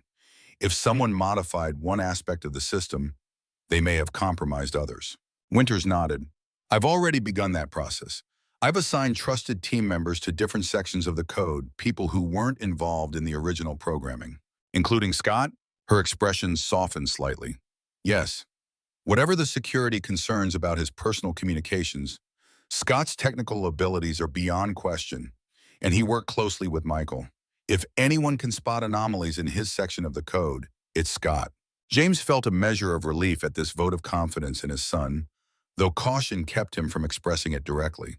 How long will the review take? At least 48 hours for a preliminary assessment, longer for a comprehensive audit. She hesitated, then added, assuming we have that long, Colonel Mitchell is under intense pressure from the Pentagon to get Thunder operational, especially with intelligence suggesting the Chinese-Russian project is nearing completion. Better to delay deployment than field a compromised system, James argued, especially one that might make unethical decisions in combat. I agree completely. Winter's voice took on a harder edge. This is exactly the scenario I've warned about for years, the dangers of rush to deployment without thorough validation. But military necessity often overrides scientific caution. Their conversation was interrupted by Washington's arrival at the office door, his massive frame nearly filling the entrance.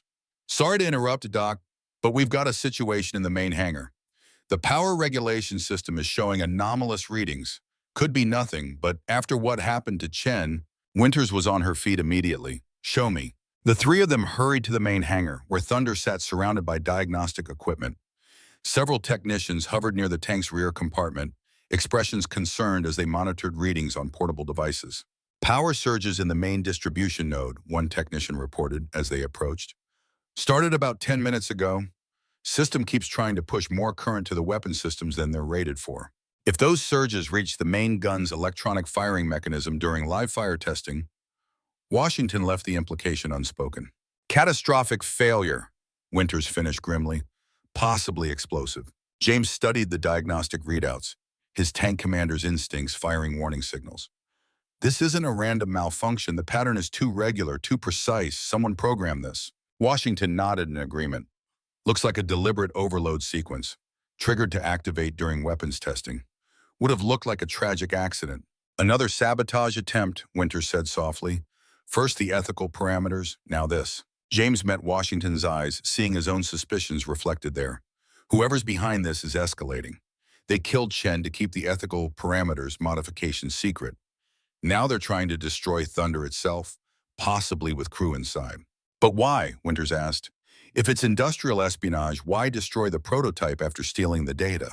Because it's not about stealing technology, James realized, pieces falling into place. It's about preventing deployment. Someone doesn't want Thunder operational, regardless of who controls the technology. Washington's expression darkened. The question is, who benefits from keeping next-generation American tanks off the battlefield? The implications were disturbing. Not just foreign powers or competing defense contractors, but potentially elements within the U.S. military or government itself who oppose the Thunder project for political or strategic reasons. We need to secure Thunder immediately, James decided. Physical security, not just cybersecurity. 24-hour guards, restricted access to essential personnel only. Already on it, Washington confirmed. Colonel Mitchell authorized maximum security protocols after Chen's death. 2 men with me at all times when I'm working on the systems. All maintenance actions documented and witnessed. As they discussed security measures, Scott appeared at the hangar entrance, moving quickly toward them with a tablet in hand. His expression was tense, focused. "Dr. Winters," he called as he approached, "I found something in the tactical decision matrix. Multiple modifications, all disguised as standard programming, but implementing subtle changes to threat assessment priorities."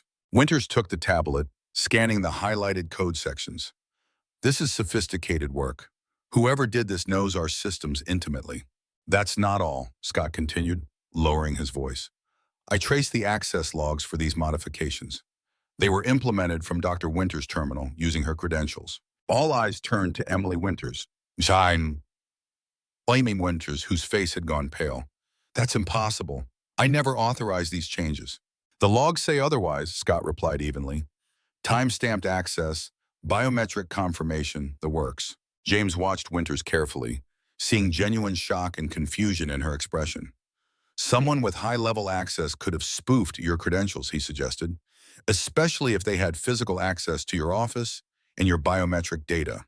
"Which would be anyone on the senior development team," Washington pointed out. "We all use the same secure facilities, same break rooms. Wouldn't be hard to collect fingerprints or even retinal scan data with the right equipment." Winters nodded slowly, processing this. "We need to notify Colonel Mitchell immediately. If someone's framing me for the sabotage, we should go together," James suggested. "Safety in numbers at this point." As they prepared to leave for Mitchell's office, a facility-wide alarm suddenly blared, followed by an automated announcement. "Security breach in progress. All personnel implement lockdown procedures. This is not a drill." The main hangar doors sealed automatically, heavy metal barricades sliding into place with hydraulic precision. Emergency lights activated, bathing the space in harsh red illumination. "What the hell?" Washington moved to a wall-mounted security terminal, entering his access code.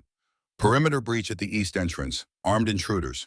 Before anyone could respond, the facility's power cut out completely, plunging them into darkness for the seconds before emergency generators kicked in. When minimal lighting returned, the security terminal remained dead. "They've cut the main power and isolated the backup generators," Scott observed. "Military training taking over. Standard procedure for a coordinated assault." James felt adrenaline surge, combat instincts honed over decades coming to the fore. "We need weapons in a defensible position." "Armory is on the other side of the facility," Washington replied. "But I've got a personal sidearm in my locker, and there's a shotgun in the security office adjacent to the hangar." "Get them," James ordered. "Scott, help me secure these doors. Dr. Winters, see if you can restore communications using Thunder's internal systems. Its power supply is independent of the facility grid." As they moved to implement these impromptu defense measures, James's mind raced through possibilities. A direct assault on a secure military facility was bold, desperate, and suggested resources beyond what most corporate espionage operations could muster.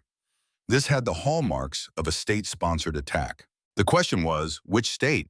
And how had they penetrated Fort Benning's security so completely? Washington returned with weapons, his personal pistol, which he handed to James, and the security office shotgun, which he kept himself. Scott had already begun barricading the smaller personnel doors with heavy equipment and tool cabinets. "Any progress with communications?" James called to Winters, who was inside Thunder's crew compartment, working at the commander's station. "The tank's systems are online," she reported, "but all external communications are being jammed. I can't reach anyone outside the hangar."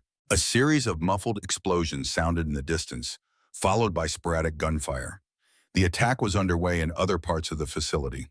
"They're coming for Thunder," Scott said with certainty. "This whole operation, the data theft, Chen's murder, the sabotage attempts, It was all leading to this moment. James nodded grimly, and we're the only ones standing in their way. Washington checked the shotgun's load, his expression darkly determined. Just like old times, eh, Cap? Outnumbered, outgunned, behind enemy lines. Let's hope the outcome is the same, James replied. Everyone survived those encounters. Scott looked between them, seeing the bond form through shared combat experience. For the first time, he seemed to truly understand something about his father. The brotherhood forged in battle that had so often kept James away from home. What's the plan? Scott asked, addressing his father directly, not as a distant authority figure, but as a combat veteran whose expertise was now essential to their survival. James surveyed their position, mind-calculating angles of fire, cover options, potential entry points. Thunder is the objective. We defend it at all costs. If they can't steal it or destroy it here, they'll have to fall back. Thunder is more than just a tank now, Winters added from the commander's hatch. With the facility systems compromised, it may be our only way out of here. James looked up sharply. What do you mean? The hybrid control system is fully implemented, and the power plant is operational. The main gun isn't armed with live rounds, but the defensive systems and mobility components are functional. Winter's expression was grim but determined. In simple terms, we can drive it out of here if we have to. Through reinforced hangar doors, Washington sounded skeptical. Thunder was designed to breach fortified positions, Scott pointed out.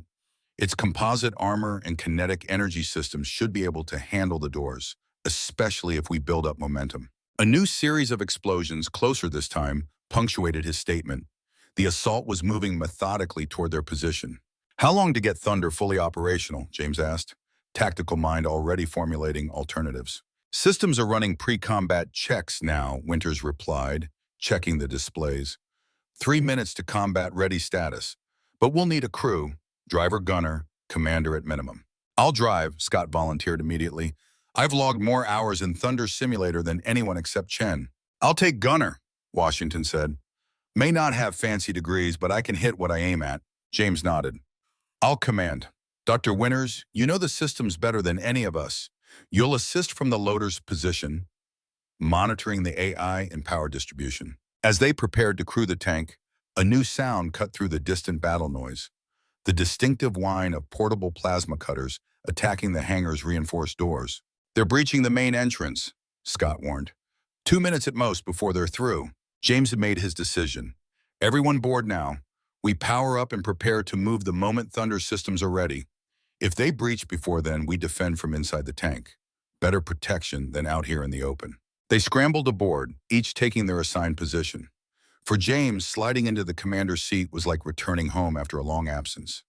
The familiar confines of a tank's fighting compartment, the smell of metal and electronics, the sense of purpose that came with commanding armor in battle, all of it flooded back as if the 3 years of civilian life had never happened. Scott settled into the driver's compartment below and to his front, hands moving with practiced efficiency over the controls.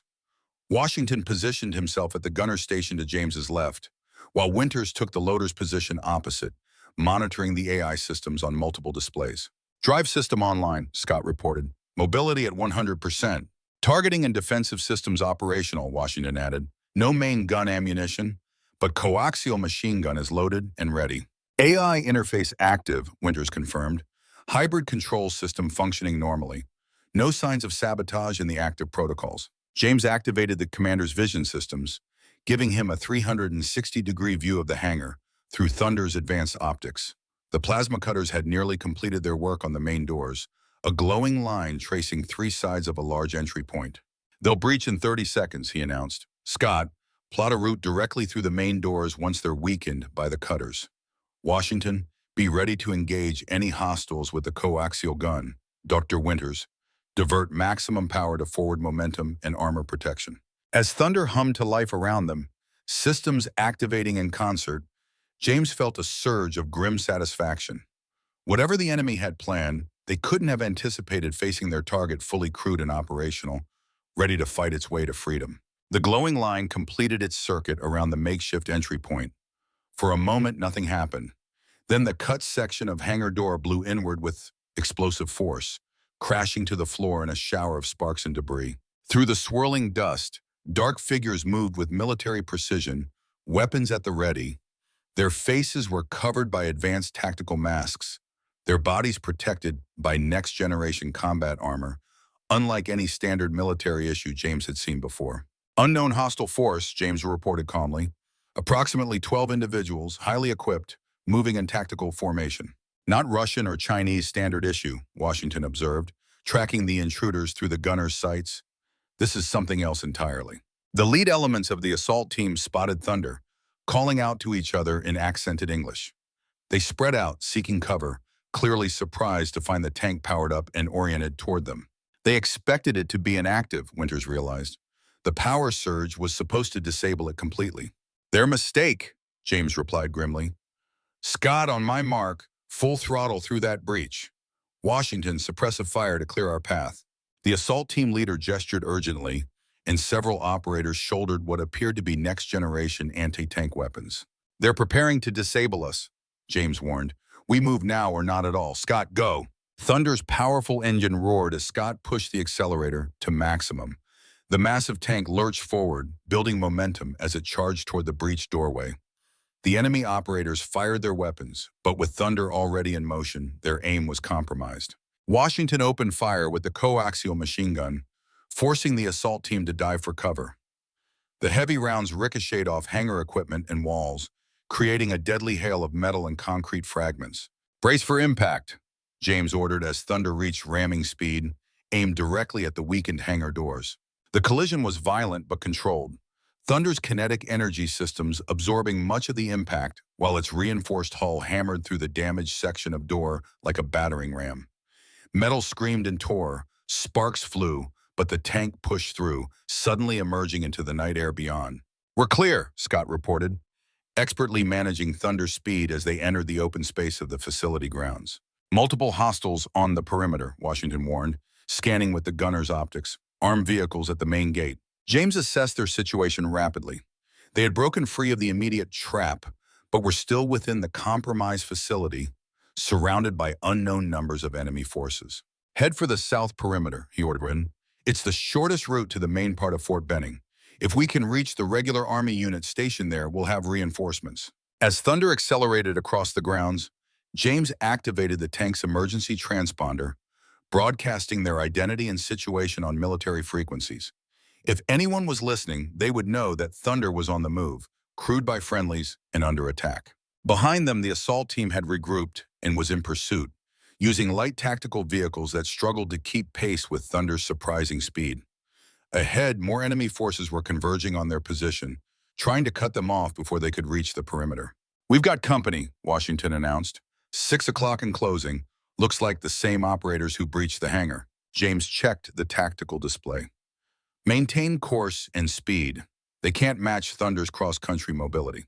As if to prove his point, one of the pursuing vehicles hit a drainage ditch at high speed, flipping spectacularly before crashing into a security fence. The other slowed, more cautious now, but still in pursuit. 2 minutes to south perimeter, Scott reported, handling the tank with remarkable skill for someone trained primarily in simulators. Status on external communications, James asked Winters. Still jammed across standard frequencies, she replied. But I'm getting intermittent responses to the emergency transponder.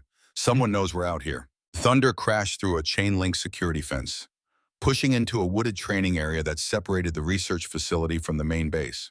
The terrain grew rougher, but the tank's advanced suspension handled it with ease, maintaining speed where the pursuing vehicles had to slow dramatically. We're opening the gap, Scott confirmed, another kilometer to the main base perimeter. Just as victory seemed within reach, a new threat appeared on their tactical display. A helicopter rising above the tree line ahead, its silhouette unfamiliar but clearly military. Attack helicopter, Washington identified, tension in his voice. Unknown model, but definitely not friendly. Evasive maneuvers, James ordered. Use the tree cover. Scott guided Thunder into a denser section of forest, using the massive trunks as partial concealment from aerial attack. The helicopter circled, searching for a clear shot, rotors thundering in the night air. It's got a lock on us, Winters warned, monitoring the defensive systems. Missile launch detected. Countermeasures, James commanded. Thunder's defensive systems activated automatically, launching a combination of smoke, chaff, and electronic countermeasures. The incoming missile detonated prematurely, its explosion illuminating the forest in harsh white light, but causing no damage to the tank. Direct hit avoided, Washington confirmed, but they're still on us. The helicopter repositioned for another attack run, more cautious now that it had seen Thunder's defensive capabilities. James studied the tactical situation, weighing options. They were close to the main base, but the helicopter presented a deadly obstacle. Dr. Winters, what's the status on Thunder's experimental weapon systems, he asked. Specifically the electromagnetic pulse capability. Winters looked surprised.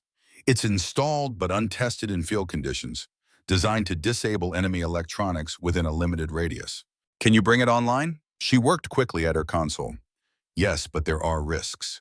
It could affect Thunder's own systems temporarily, and the effective range is unknown outside of laboratory conditions. We'll take that chance, James decided. Prepare the EMP system for my command. As the helicopter began another attack approach, James tracked its movements, waiting for the optimal moment. When the aircraft dipped lower, seeking a clear shot through the trees, he gave the order. Now, Winters activated the system. A wave of invisible energy pulsed outward from Thunder in an expanding sphere. For a moment, nothing seemed to happen. Then the helicopter's lights flickered and died. Its rotors faltered as engine systems failed. The pilot fought for control, managing to execute an emergency landing in a clearing rather than a catastrophic crash. Direct hit, Washington confirmed with satisfaction. But our systems are glitching too. Throughout Thunder, displays flickered and systems rebooted. The tanks slowed, then gradually recovered as hardened circuits restored themselves. That was too close, Winters breathed, but effective. Resume course to the perimeter, James ordered as Thunder's systems stabilized. Maximum speed. The EMP will have affected the ground pursuit vehicles too, but they'll recover eventually. The massive tanks surged forward again, crashing through underbrush and small trees, inexorably approaching the main base. As they emerged from the forest onto a training field, floodlights suddenly illuminated them from multiple directions. Don't shoot, a voice boomed over loudspeakers. Thunder prototype, identify yourselves immediately. James activated external communications. This is James Harmon, civilian consultant with Captain Scott Harmon, Dr. Emily Winters, and Master Sergeant Marcus Washington. We've evacuated the Thunder prototype during an attack on the research facility. The facility has been compromised, with unknown hostile forces still active. There was a pause, then, confirmed, Thunder. We have your transponder signal. Proceed to checkpoint Alpha for security verification. You have friendly forces moving to secure your position. As they approached the checkpoint, James saw regular Army units deploying in defensive formations, weapons oriented outward toward the direction of the research facility. They had made it. Thunder was safe, at least for now. But the questions remained. Who were the attackers? Who had sabotaged Thunder systems and killed Lieutenant Chen? And perhaps most importantly, who had orchestrated the entire operation from inside the project itself? As Thunder rolled to a stop within the protective cordon of American forces, James exchanged looks with the others in the crew compartment. They had survived the immediate danger, but the broader threat remained. Someone wanted Thunder stopped at any cost, and they had already proven willing to kill to achieve that objective. The hunt for answers would continue, but for now they had won a critical battle in what was clearly becoming a much larger war. The command center at Fort Benning's main base hummed with controlled urgency. Military personnel moved with practiced efficiency between computer terminals and tactical displays. Armed guards stood at every entrance, faces grim, weapons ready. In the 30 minutes since Thunder had crashed through the perimeter, the entire base had transformed into a fortress. James Harmon sat across from Colonel Mitchell in a secure conference room, steam rising from the untouched coffee before him. Scott, Washington, and Dr. Winters occupied the other chairs around the table, equally exhausted but alert. The adrenaline of their escape had begun to fade, leaving behind bone-deep fatigue and the sharper edge of unresolved tension. Let me be clear about what we're facing, Mitchell began, his voice steady despite the dark circles under his eyes. A sophisticated force with advanced weaponry and tactical training penetrated one of our most secure research facilities. They compromised our systems, killed Lieutenant Chen, and nearly captured or destroyed our most advanced armored prototype. This isn't just espionage, it's an act of war. Do we know who they are? Scott asked, the military officer in him taking precedence over exhaustion. Mitchell's expression tightened. Initial assessment of captured equipment and surveillance footage suggests a private military force, elite operators, cutting-edge gear, not the usual proxies deployed by foreign intelligence agencies. Mercenaries, Washington translated, his deep voice rumbling with disgust. High-end guns for hire. Precisely. Mitchell nodded, which raises the question, who has both the resources to field such a force and the motivation to risk direct action against a U.S. military installation? The usual suspects come to mind, James offered. Russia, China, perhaps a well-funded non-state actor. But none of them explains the level of inside knowledge the attackers demonstrated. They knew exactly when and how to strike, because they had help from within the project. Dr. Winters concluded, her face pale but composed. The sabotage code, Chen's murder, the security breach, all of it points to someone with intimate knowledge of Thunder and high-level access to the facility. Mitchell's gaze swept across each of them, which brings us to the uncomfortable reality. Our traitor is likely in this room or connected to someone who is. A heavy silence descended. 4 suspects, each with the access, knowledge, and opportunity to have orchestrated the attack. James met Mitchell's eyes steadily, recognizing the weight of decades of friendship against the cold calculations of security protocol. What's the next step? James asked finally. Individually, you'll each undergo comprehensive counterintelligence screening, Mitchell replied. In the meantime, Thunder will be relocated to a secure facility under heavy guard. The official story is that the prototype was destroyed in the attack to prevent it from falling into enemy hands. A cover story, Scott realized, to make the attackers think they've won. Exactly. If they believe Thunder is gone, they might get careless, reveal themselves. Mitchell stood, signaling the end of the meeting. Security teams will escort each of you to separate quarters. I suggest you get some rest. The next few days will be challenging. As they rose to leave, Scott caught James's eye briefly. A silent communication passed between father and son, caution, concern, and something else. A tentative bridge across the chasm that had separated them for so long. The quarters assigned to James were austere but comfortable. A standard VIP suite in Fort Benning's officer housing, now transformed into a secure holding area with discreet but unmistakable security measures. The windows didn't open. The door was guarded. The phone line connected only to base security. James showered, changed into the fresh clothes provided, and sat on the edge of the bed, mind racing despite his exhaustion. Someone within the Thunder Project had betrayed everything they worked for. Someone had arranged Lieutenant Chen's death. But who and why? He reviewed the facts methodically as he would analyze a battlefield situation. Mitchell had the highest level of access and authority. He'd been present at critical junctures throughout the crisis. But James had known Robert Mitchell for 30 years, had trusted him with his life in combat. The idea of his old friend as a traitor seemed impossible. Dr. Winters had created Thunder's AI systems. She understood the technology better than anyone. The sabotage code had been implemented using her credentials. But her reaction to the discovery had seemed genuinely shocked and concerned. Would a saboteur work so diligently to expose her own handiwork? Washington had been hands-on with Thunder's mechanical systems. He could have easily implemented the power surge that nearly destroyed the tank. But Bull had been James's gunner for 12 years. They'd faced death together countless times. The big sergeant's loyalty had never wavered. And then there was Scott, his son. The security reviews had found encrypted communications with Catherine Chen, daughter of a competing defense contractor. He'd specifically requested assignment to the Thunder Project. But James knew in his heart that Scott was no traitor. Whatever issues existed between them personally, his son's integrity was beyond question, which left the most disturbing possibility. Someone outside their immediate circle, someone who had manipulated them all, using their access and expertise without their knowledge. A soft knock on his door interrupted these thoughts. James approached cautiously, years of combat experience making him instantly alert. Who is it? Who is Scott? James opened the door to find his son standing in the hallway, a security officer maintaining a discreet distance behind him. They're letting us talk? James asked, surprised. Scott nodded. Under supervision, Colonel Mitchell authorized it, said sometimes father and son need to clear the air, especially when both might be facing charges of treason. Despite the gravity of the situation, James felt a smile tug at his lips. Robert always did have a twisted sense of humor. He stepped aside, allowing Scott to enter. They sat in the small seating area, neither speaking for a moment. The years of distance between them seemed to fill the room like a physical presence. "I've been thinking about what you said," Scott began finally, "about Thunder needing both advanced technology and human judgment, about how no algorithm can replace experience and intuition. And? And I think I understand better now why you were the way you were." Scott met his father's eyes directly. "Growing up, I resented your absences. The missed birthdays, the empty seat at graduation. I thought the Army was more important to you than your family." James felt the familiar weight of regret. "It wasn't a matter of importance, Scott. It was duty, responsibility to my men, to the mission." "I know that now."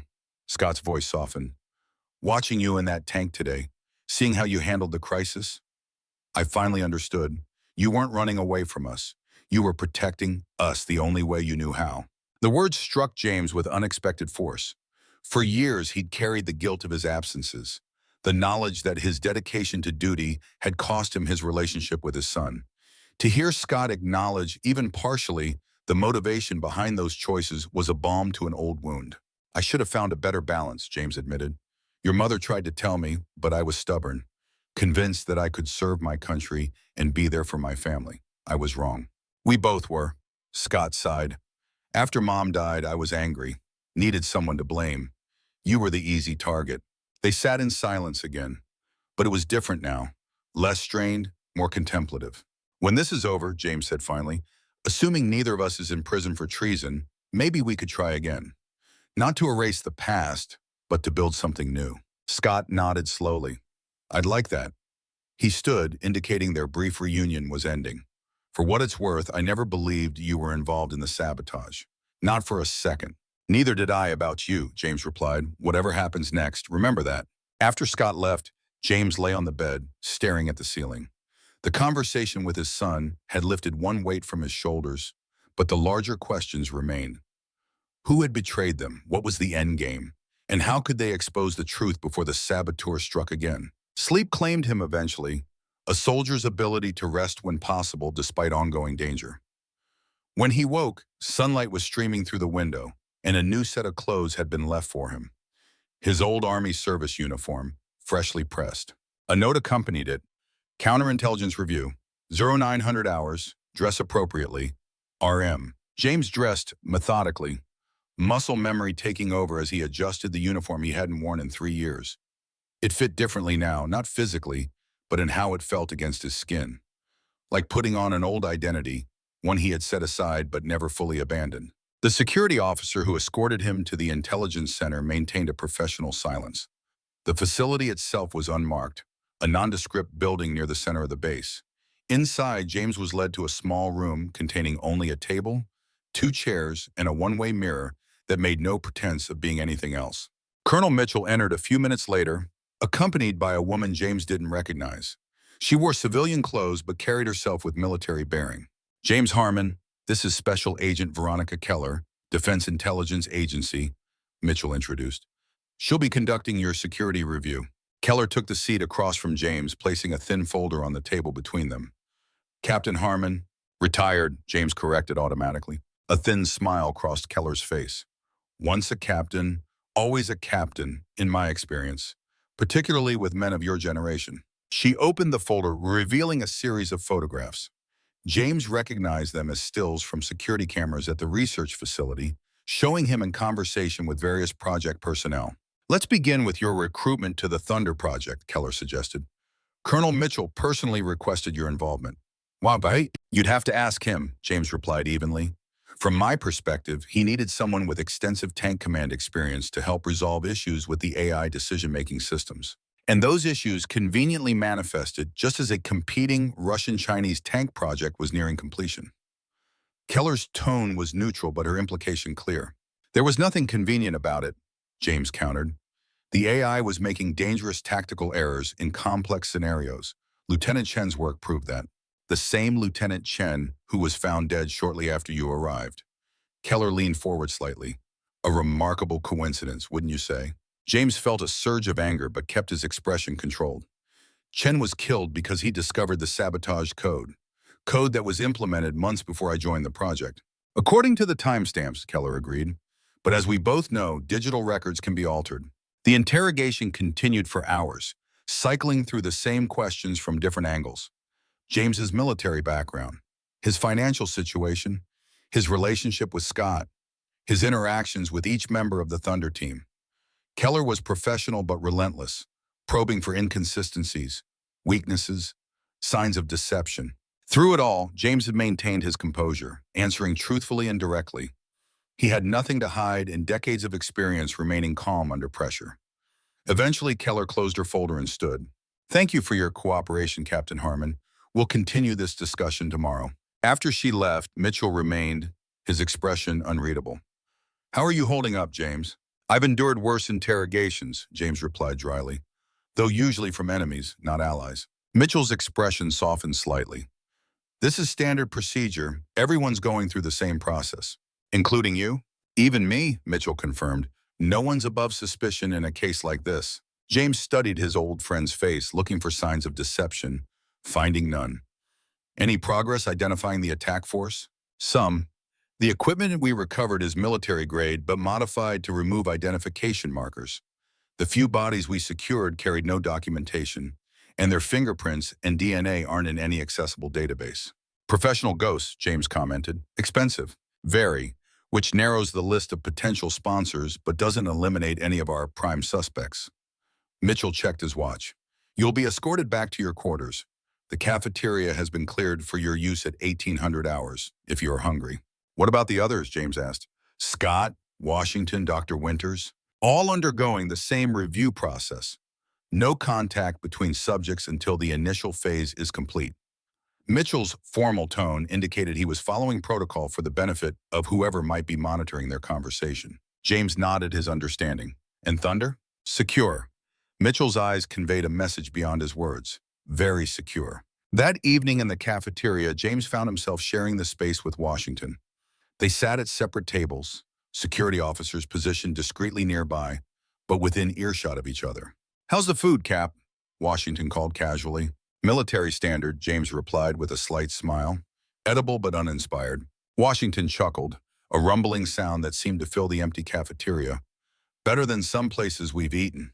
"True, I still remember that goat stew in Afghanistan." "Don't remind me." Washington made a face. "Took my stomach 3 days to recover." They ate in companionable silence for a few minutes, both aware they were being monitored but finding comfort in each other's presence nonetheless. "Heard anything about when we might be cleared?" Washington asked eventually, his tone deliberately casual. James shook his head. "Bureaucracy moves at its own pace. Always has." Washington stabbed at his mashed potatoes thoughtfully. "Meanwhile, whoever's behind this is likely covering their tracks. Or planning their next move," James agreed. "Though with Thunder destroyed, they may think they've already won." Washington nodded, understanding the subtext. Victory makes people careless, especially when they think the game is over. Their conversation was interrupted by the arrival of Dr. Winters, escorted by her own security officer. She acknowledged them with a tired nod as she collected her tray. "Dr. Winters," James greeted her, "how are you holding up?" "As well as can be expected when accused of treason and sabotage," she replied dryly. "Agent Keller is nothing if not thorough." "She's just doing her job," Washington pointed out. "Same as we were." Winters sat at a third table, completing their strange, separated reunion. "Any sign of Scott?" "Different schedule, apparently," James answered. "I saw him briefly yesterday." They ate in silence for a while, each lost in their own thoughts. The security officers maintained their positions, alert but unobtrusive. "It wasn't any of us," Winters said suddenly, her voice low but clear. "I've been analyzing the attack pattern, the code modifications, the security breaches. It's too comprehensive, too well orchestrated for any single person with our access levels to have accomplished alone." James nodded slightly. He'd reached the same conclusion. "Suggesting what?" "Multiple conspirators," Washington murmured. "Or someone with access beyond what any of us have individually." "Or both," Winters added. "A high-level conspirator with outside support." The implication hung in the air between them. Someone at the very top of the project hierarchy with the authority to bypass security systems, access all aspects of Thunder's development, and coordinate with external forces. Before they could pursue this line of thought further, the cafeteria doors opened and Colonel Mitchell entered, accompanied by Agent Keller. Their expressions were grim. "We have a development," Mitchell announced without preamble. "Captain Scott Harmon is missing." James was on his feet instantly. "What do you mean missing?" He never returned from his counterintelligence review this afternoon, Keller explained. His security escort was found unconscious in a storage closet. Base security cameras show him entering the East Vehicle compound, then nothing. We believe he's left the base, possibly under duress. Or he ran, Winter suggested quietly. If he was the inside man. My son is not a traitor, James stated, his voice cold with certainty. Mitchell held up a hand. We're not jumping to conclusions. We're reviewing all security footage and interviewing personnel who had contact with him today. In the meantime, your security protocols are being upgraded. No movement without armed escorts, no communications, no exceptions. As Mitchell and Keller departed, James exchanged glances with Washington and Winters. The message was clear. The net was tightening, and Scott's disappearance had just made everything more complicated. Back in his quarters, James paced like a caged tiger, mind racing through possibilities. If Scott had been taken, it meant the enemy still had operatives on the base. If he had run, no, James refused to consider that option. Whatever issues existed between them, Scott was loyal to his country and his oath, which left a third, more disturbing possibility. Scott had discovered something dangerous and gone to ground to pursue it, something that implicated someone he couldn't risk confronting directly. A soft tap on his window interrupted these thoughts. James approached cautiously, peering through the blinds, nothing visible in the darkness beyond. The tap came again, more insistent. Then a voice barely audible through the glass. "Dad, it's me." James's heart leaped to his throat. He glanced at the door, knowing there were guards outside, then made his decision. He raised the window slowly, minimizing noise. Scott's face appeared at the opening, tense and alert. "Can you get out without being seen?" "Not easily," James replied in a whisper. "What's going on? The entire base is looking for you." "I know who the traitor is," Scott's voice was urgent. "But I need proof, and I can't trust the normal channels. They have too much influence." "Who?" Scott glanced over his shoulder nervously. "Not here. It's not safe. There's a maintenance access panel in your bathroom behind the shower. It leads to a utility corridor. Meet me at the old motor pool in 30 minutes. Come alone." Before James could respond, Scott disappeared into the darkness. James closed the window, mind racing. His son was asking him to violate security protocols, potentially risking charges of conspiracy if caught. But the alternative was leaving Scott exposed and alone, hunted by both base security and whoever had orchestrated the attack on Thunder. No choice at all, really. The maintenance panel was exactly where Scott had described, hidden behind the shower fixture. James removed it silently, revealing a dark passage beyond. After ensuring the bathroom door was locked, he squeezed his 58-year-old frame into the narrow opening, replacing the panel behind him. The utility corridor was cramped and dusty, clearly rarely used. James navigated by feel, moving as quietly as his bulk would allow in the confined space. Eventually, he found a ladder leading downward. Following it brought him to a larger maintenance tunnel, dimly lit by emergency bulbs spaced at wide intervals. 30 minutes later, he emerged from a service exit near the old motor pool, a collection of abandoned hangars dating back to World War II, now used primarily for storage. The area was dark and deserted, perfect for a clandestine meeting. "Scott?" he called softly, eyes scanning the shadows between buildings. Movement to his right. Scott emerged from behind a derelict truck, expression tense but relieved. "You made it. Anyone follow you?"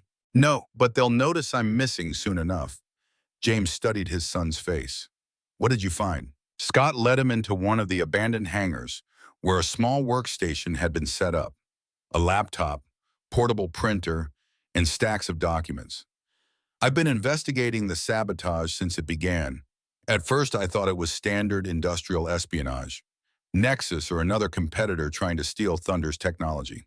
"But you found something else," James prompted. "I found this." Scott handed him a document, an internal memo on Department of Defense letterhead.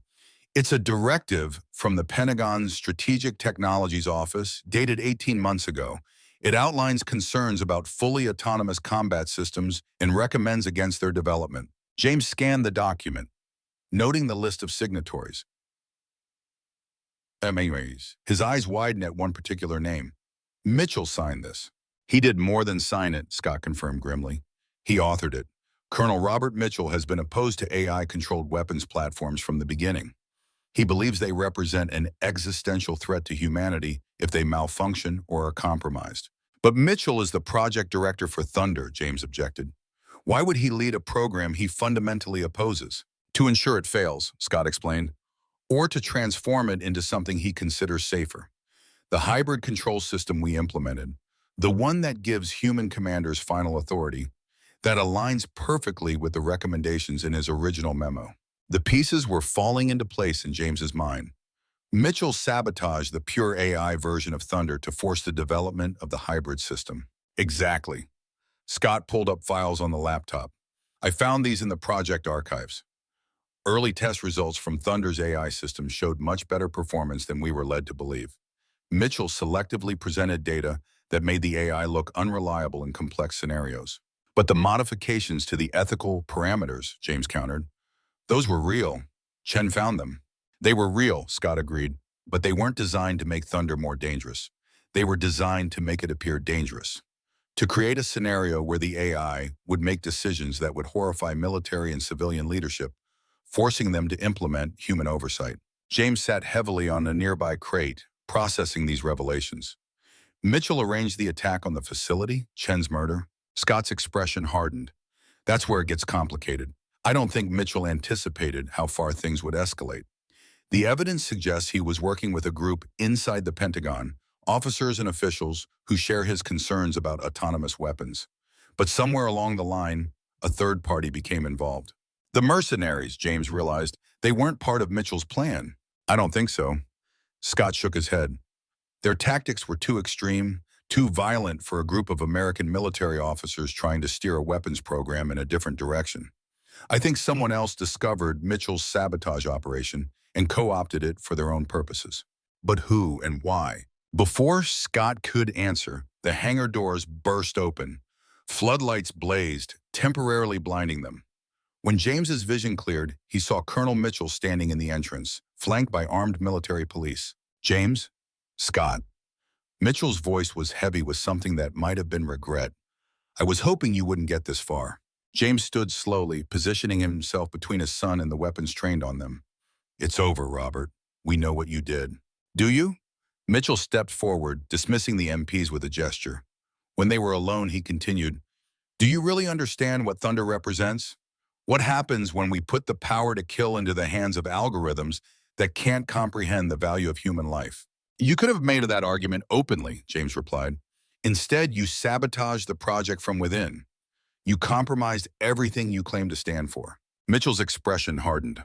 I tried the official channels, wrote the reports, voiced the concerns, followed protocol, and I was ignored. The military-industrial complex wanted their autonomous tank, regardless of the ethical implications. So yes, I took action. I made sure the AI would demonstrate why human judgment can never be removed from warfare.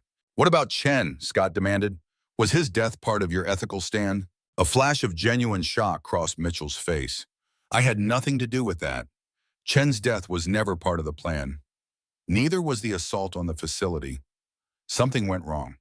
Someone else intervened. Who? James pressed. Mitchell shook his head. I don't know. When the attack happened, I was as surprised as anyone. My operation was subtle, designed to influence development paths, not destroy the prototype or harm personnel. The three men stood in tense silence, years of friendship and military brotherhood colliding with betrayal and moral conviction. What happens now? James finally asked. That depends on you. Mitchell gestured toward the hangar entrance, where Agent Keller now stood, weapon drawn but not aimed. Veronica has been investigating multiple angles of this case. She knows about my involvement in the code modifications. But the attack on the facility, Chen's murder, those are separate crimes perpetrated by someone else. Keller stepped forward. Colonel Mitchell has agreed to resign his commission and face charges related to the sabotage of the Thunder AI. In exchange for his cooperation, we're focusing our resources on identifying the third party who escalated his operation into something deadly. And us? Scott asked cautiously. You've broken security protocols and interfered with an ongoing investigation, Keller replied evenly. But given the circumstances, we're prepared to overlook those violations, if you agree to help us identify the real attackers. James looked at his son, then at his old friend and commanding officer. The betrayal still stung, but Mitchell's motivations weren't entirely wrong. The questions he'd raised about autonomous weapons deserved serious consideration, even if his methods had been fundamentally flawed. We'll help, James decided, but we do this right. No more manipulation, no more hidden agendas. Agreed, Keller nodded. We start by bringing Dr. Winters and Sergeant Washington into the loop. Their expertise with Thunder systems will be crucial in identifying what the attackers were really after. The next 48 hours passed in a blur of activity. Mitchell's confession provided the foundation for a comprehensive investigation, revealing the extent of his clandestine operation within the Pentagon. A network of officers and officials who shared his concerns about autonomous weapons had worked to subtly influence the Thunder Project, inserting checks and balances that would prevent the AI from operating without human oversight. But as Mitchell had insisted, the lethal turn of events, Chen's murder, the facility attack, had not been part of their plan. Someone else had piggybacked on their operation, using it as cover for a more sinister agenda. The breakthrough came from an unexpected source. Dr. Winters, reviewing Thunder's communication logs, discovered a pattern of encrypted data transmissions that coincided with system tests. The tank had been broadcasting detailed performance metrics to an external receiver, hidden within normal diagnostic data streams. It's brilliant in its simplicity, she explained to the assembled team in the secure command center. The modified code wasn't just altering Thunder's ethical parameters. It was collecting and transmitting performance data during every test. Industrial espionage, after all, Washington suggested? Not exactly. Winters highlighted a section of code on her screen. This transmission protocol is military grade, using encryption methods consistent with our own classified systems. Whoever was receiving this data had access to Pentagon-level cryptographic keys. All eyes turned to Mitchell, who shook his head. Not my group. We were focused on policy, not technology theft. Then who? Scott asked the question on everyone's mind. The answer came from Agent Keller, who entered the room with a grim expression. We've identified the third party. She placed a folder on the table, opening it to reveal photographs of a distinguished-looking man in his 60s. General Lawrence Chen, United States Space Force, formerly of the Defense Advanced Research Projects Agency, and father of Catherine Chen. A collective shock rippled through the room. James looked at Scott, whose face had gone pale. Catherine's father is a general? He asked, clearly blindsided. She told me he ran a defense contracting firm. Nexus Defense Systems is a DARPA front, Keller explained, a vehicle for developing classified technologies outside normal Pentagon procurement channels. General Chen has been using it to develop a competing system to Thunder, one designed specifically for space-based deployment. Orbital tank platforms? Washington sounded incredulous. That violates a dozen international treaties, which is why it was kept compartmentalized even within DARPA, Keller continued. Chen needed Thunder's advanced AI architecture to complete his system, but couldn't access it through official channels.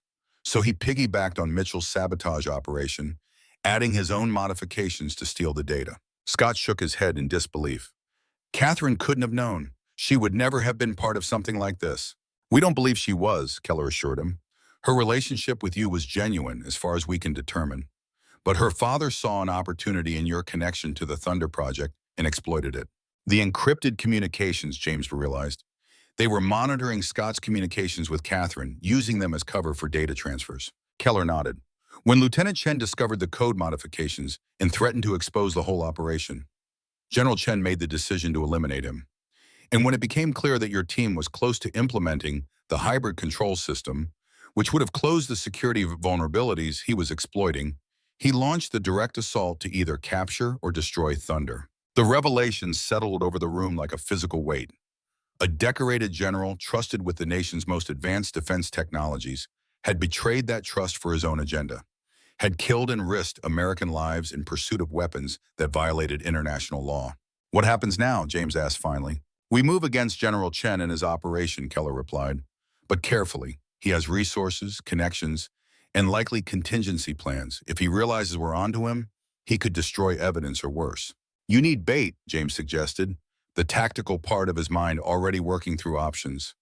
Something valuable enough to draw him out, force him to act directly rather than through proxies. Thunder, Winters realized, if he believes the tank survived the attack and is being transferred to another facility, he'd have to make a move, Scott finished. It would be his last chance to acquire the technology. Mitchell leaned forward, his eyes sharp despite the weariness of recent days. We stage a transfer, make it look legitimate, but with security vulnerabilities Chen can exploit. When he moves in, We catch him red-handed, Washington concluded with grim satisfaction. The plan took shape rapidly.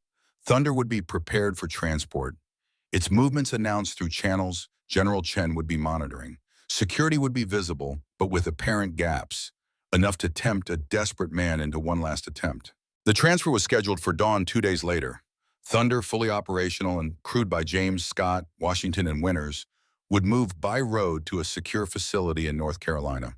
The route would take them through a section of national forest with limited communications coverage, an ideal location for an ambush. The night before the operation, James found himself unable to sleep. He stood by the window of his quarters, watching the distant lights of the base, mind filled with the weight of what lay ahead. A soft knock on his door pulled him from his thoughts. Scott entered, carrying 2 cups of coffee. Thought you might be awake too. James accepted the coffee with a nod of thanks. They stood in companionable silence for a moment, father and son united by purpose in a way they hadn't been for decades. Are we really going to catch a rogue general tomorrow? Scott asked finally, the absurdity of the situation hitting him anew. James smiled slightly. It's not the strangest mission I've been on, but it's up there. I keep thinking about Catherine, Scott admitted, whether she had any idea what her father was doing. For her sake, I hope not. James studied his son's face. You cared for her. I did. Maybe still do. Scott sighed. We broke up because I couldn't tell her what I was working on, and she thought I didn't trust her. The irony isn't lost on me. James placed a hand on his son's shoulder, an uncharacteristically demonstrative gesture. When this is over, you'll have choices to make. About your career, about Catherine. Just remember that some things are worth fighting for, even when the odds seem impossible. Scott nodded, understanding that his father was talking about more than just relationships. Like a father and son finding their way back to each other after years of distance? Exactly like that. James smiled, a rare, unguarded expression. Get some rest, Scott. Tomorrow will test us all. Dawn broke clear and cold over Fort Benning. Thunder, its systems fully operational and weapons loaded with live ammunition, waited in the transport hangar like a predator ready to pounce. James, Scott, Washington, and Winters performed final checks with practiced efficiency, each focused on their role in the dangerous mission ahead. Agent Keller approached as they prepared to board. Strike teams are in position along the route. They'll maintain visual contact but stay out of sight unless needed. Communications will be maintained through Thunder's secure channel only. If Chen follows the pattern we've identified, he'll make his move at the forest crossing, approximately 90 minutes into your journey. James nodded. We'll be ready. One more thing, Keller added, her expression grave. General Chen has been alerted that his operation is compromised. He's gone off-grid, which means he's operating without support from his normal military channels. That makes him more desperate and more dangerous. Exercise extreme caution. The journey began without incident. Thunder rolled through Fort Benning's main gate at precisely 0700 hours, accompanied by a modest security detail, enough to appear legitimate but not overwhelming enough to deter an attack. James commanded from the tank's central position, with Scott driving, Washington at the weapons station, and Winters monitoring the AI and communication systems. How's our hybrid system performing? James asked as they cleared the base perimeter. Nominal, Winters replied, studying the displays.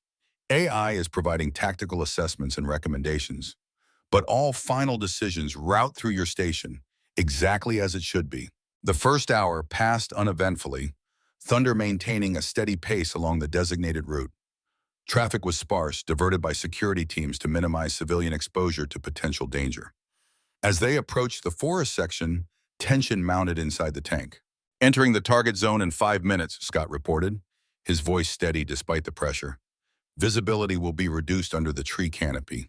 Surveillance drones report no unusual activity ahead, Winters added, but they're maintaining distance to avoid detection. They're here, James stated with certainty. We just haven't spotted them yet. The forest enveloped them, tall pines creating a natural tunnel around the road. Dappled sunlight filtered through the branches, creating shifting patterns of light and shadow. Perfect ambush territory, as James had noted during the planning phase. Switching to enhanced sensor mode, Washington announced. Thermal, acoustic, and ground-penetrating radar active. The tactical display lit up with environmental data, Thunder's advanced sensors penetrating the forest's natural concealment. For several minutes, they detected nothing unusual, just the normal heat signatures of woodland creatures and the expected variations in terrain. Then a pattern emerged, subtle thermal anomalies at regular intervals alongside the road, too regular to be natural. "We've got company," Washington reported. "Thermal signatures consistent with personnel in concealed positions, both sides of the road, approximately 200 meters ahead." "And something larger," Winters added, highlighting a section of the display. "Vehicle signatures in the trees, heavier than standard transport." James studied the tactical picture. Combat instincts firing. "Armored vehicles. At least 3, positioned to block our path once we're committed to the ambush zone. Classic hammer and anvil." "Just like we expected," Scott noted, tension evident in his voice despite his professional demeanor. "What's the play?" James made his decision. "Proceed as planned. Let them think we're unaware until they commit to the attack. Washington, weapons hot, but hold fire unless I give the command. Winters, alert the strike teams, but tell them to maintain position. We need Chen to fully commit before we spring the trap." Thunder continued its steady advance into the ambush zone. James watched the tactical display intently, tracking the concealed forces as they passed the first line of hidden personnel. The enemy remained disciplined, holding position, waiting for Thunder to reach the optimal point for their attack. 200 meters to the blocking force, Scott reported. Road narrows ahead with steep embankments on both sides. Limited maneuver space. "They've chosen their ground well," Washington commented grimly. "If those are anti-tank teams in the trees, we'll be in a crossfire with nowhere to go." "Unless we move first," James countered. "Scott, on my mark, full throttle. We're going to punch through before they can spring the trap." "Sir," Winters interrupted, "thermal scan shows a figure approaching the road ahead. Civilian vehicle, single occupant." The tactical display shifted, highlighting a heat signature moving from the concealed vehicles toward the roadway. James magnified the image, then felt his breath catch. "It's General Chen himself," he confirmed. "He's taking direct control of the operation." "That's unexpected," Washington muttered. "Flag officers don't usually put themselves on the front line."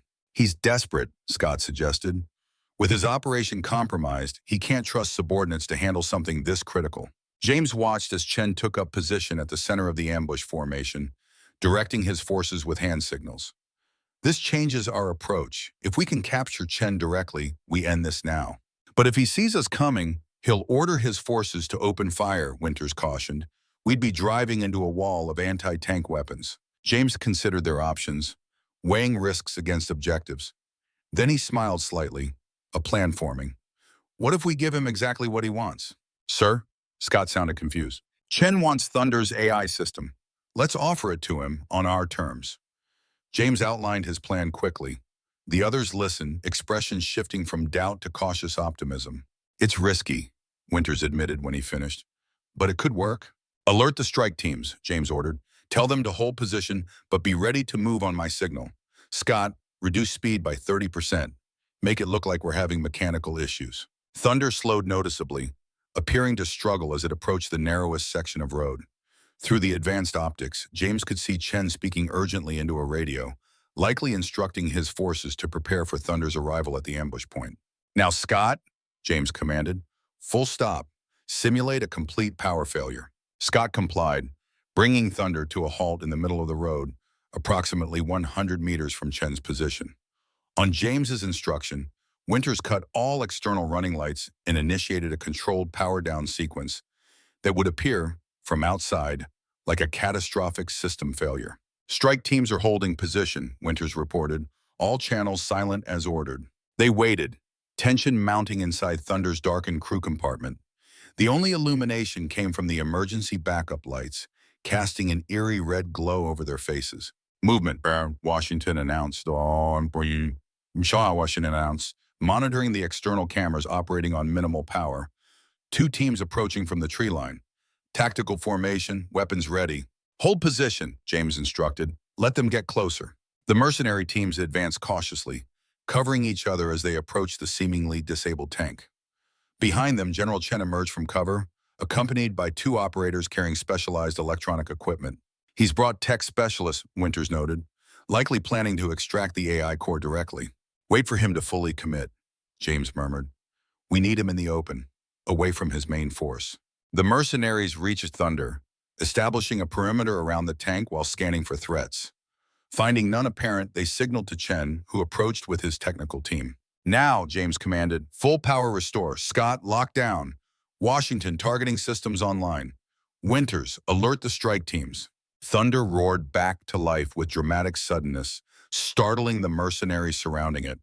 Before they could react, the tank's external hatches sealed with hydraulic precision, and its weapon systems swiveled to target the most immediate threats. Simultaneously, the hidden strike teams emerged from their concealed positions, surrounding Chen's forces with overwhelming firepower. Caught in the open, with their targets suddenly transformed from vulnerable prey to dangerous predator, the mercenary teams hesitated fatally. United States military, drop your weapons and surrender. The strike team commander's voice boomed through amplified speakers. You are surrounded with no avenue of escape.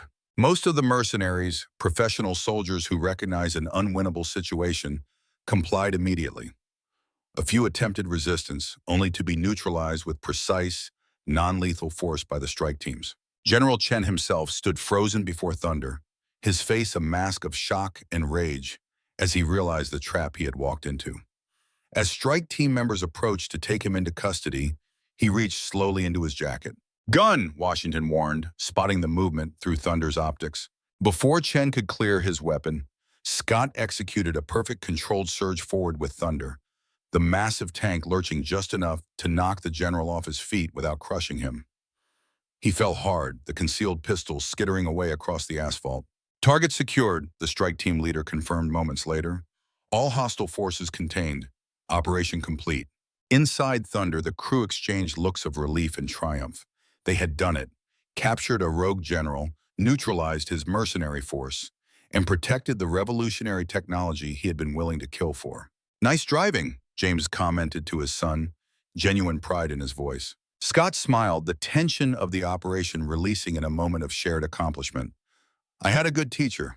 3 weeks later, James stood on the parade ground at Fort Benning, watching as Thunder was officially unveiled to military and civilian leadership. The tank, its systems now fully implemented with the hybrid control architecture, represented a new direction in armored warfare, one that balanced technological advancement with human judgment. Scott stood beside him, resplendent in his dress uniform, with newly awarded commendation medals. Washington nearby, massive chest bearing additional decorations for his role in the operation. Dr. Winters completed their group, her scientific contributions recognized with a prestigious Defense Department citation. The ceremony concluded with Thunder performing a demonstration run, showcasing its revolutionary capabilities while emphasizing the critical role of its human crew. As the crowd applauded, James felt a profound sense of satisfaction, not just in the mission accomplished or the technology preserved, but in the deeper victory represented by his son standing proudly at his side. What comes next for you? Scott asked as they watched Thunder complete its demonstration. Back to your garage in Atlanta? James considered the question. The past month had awakened something in him that retirement had never quite satisfied. The sense of purpose, of making a difference. Actually, I've received an offer. The Army wants me to help develop training protocols for Thunder crews, teaching the next generation of tank commanders how to work with AI systems as partners rather than replacements. You'd be perfect for that, Scott agreed. No one understands the balance between technology and human judgment better. What about you? James asked. I heard they have offered you command of the 1st Thunder Tank Battalion. Scott nodded. I'm considering it, though there's something else I need to address first. He glanced toward the edge of the viewing area, where Catherine Chen stood waiting, her expression uncertain. She had been cleared of any involvement in her father's crimes, her relationship with Scott proven genuine. But the shadow of General Chen's treason hung heavy between them. Go, James encouraged. Some conversations can't wait. As Scott moved to join Catherine, James reflected on the journey that had brought them to this moment. A revolutionary tank design, a conspiracy reaching to the highest levels of military command, a father and son finding their way back to each other amid crisis and betrayal. Thunder represented more than just advanced technology. It embodied the lesson James had spent a lifetime learning, that machines, no matter how sophisticated, cannot replace the human element in warfare or in life.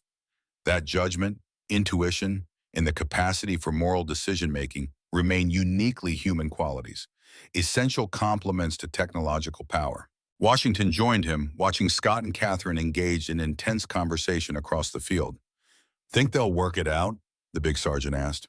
I hope so, James replied. Some things are worth fighting for, even when the battle seems impossible. Speaking from experience, Cap, James nodded, eyes still on his son. The hardest battles aren't fought with tanks or guns, Bull. They're fought with words, with understanding, with the courage to bridge the distances we create between ourselves and the people we love. Washington clapped a massive hand on his shoulder. For what it's worth, you won that battle. You and Scott both. As the sun began to set over Fort Benning, casting long shadows across the parade ground, James watched his son embrace Catherine, their silhouettes merging against the golden light. Whatever came next for them, for Thunder, for the future of warfare itself, one truth remained constant. Technology might advance, weapons might evolve, but the human heart, with its capacity for courage, for forgiveness, for love, would always be the most powerful force of all. Iron and thunder, strength and power, father and son, different elements brought together to create something greater than the sum of their parts. Just like the revolutionary tank that had brought them back together, combining advanced artificial intelligence with irreplaceable human judgment to forge the future of American armor. And in that combination, James Harmon had found not just professional validation, but something far more precious, a second chance at the relationship he had nearly lost forever. Not through the clash of metal on the battlefield, but through the quiet courage of opening his heart when it mattered most.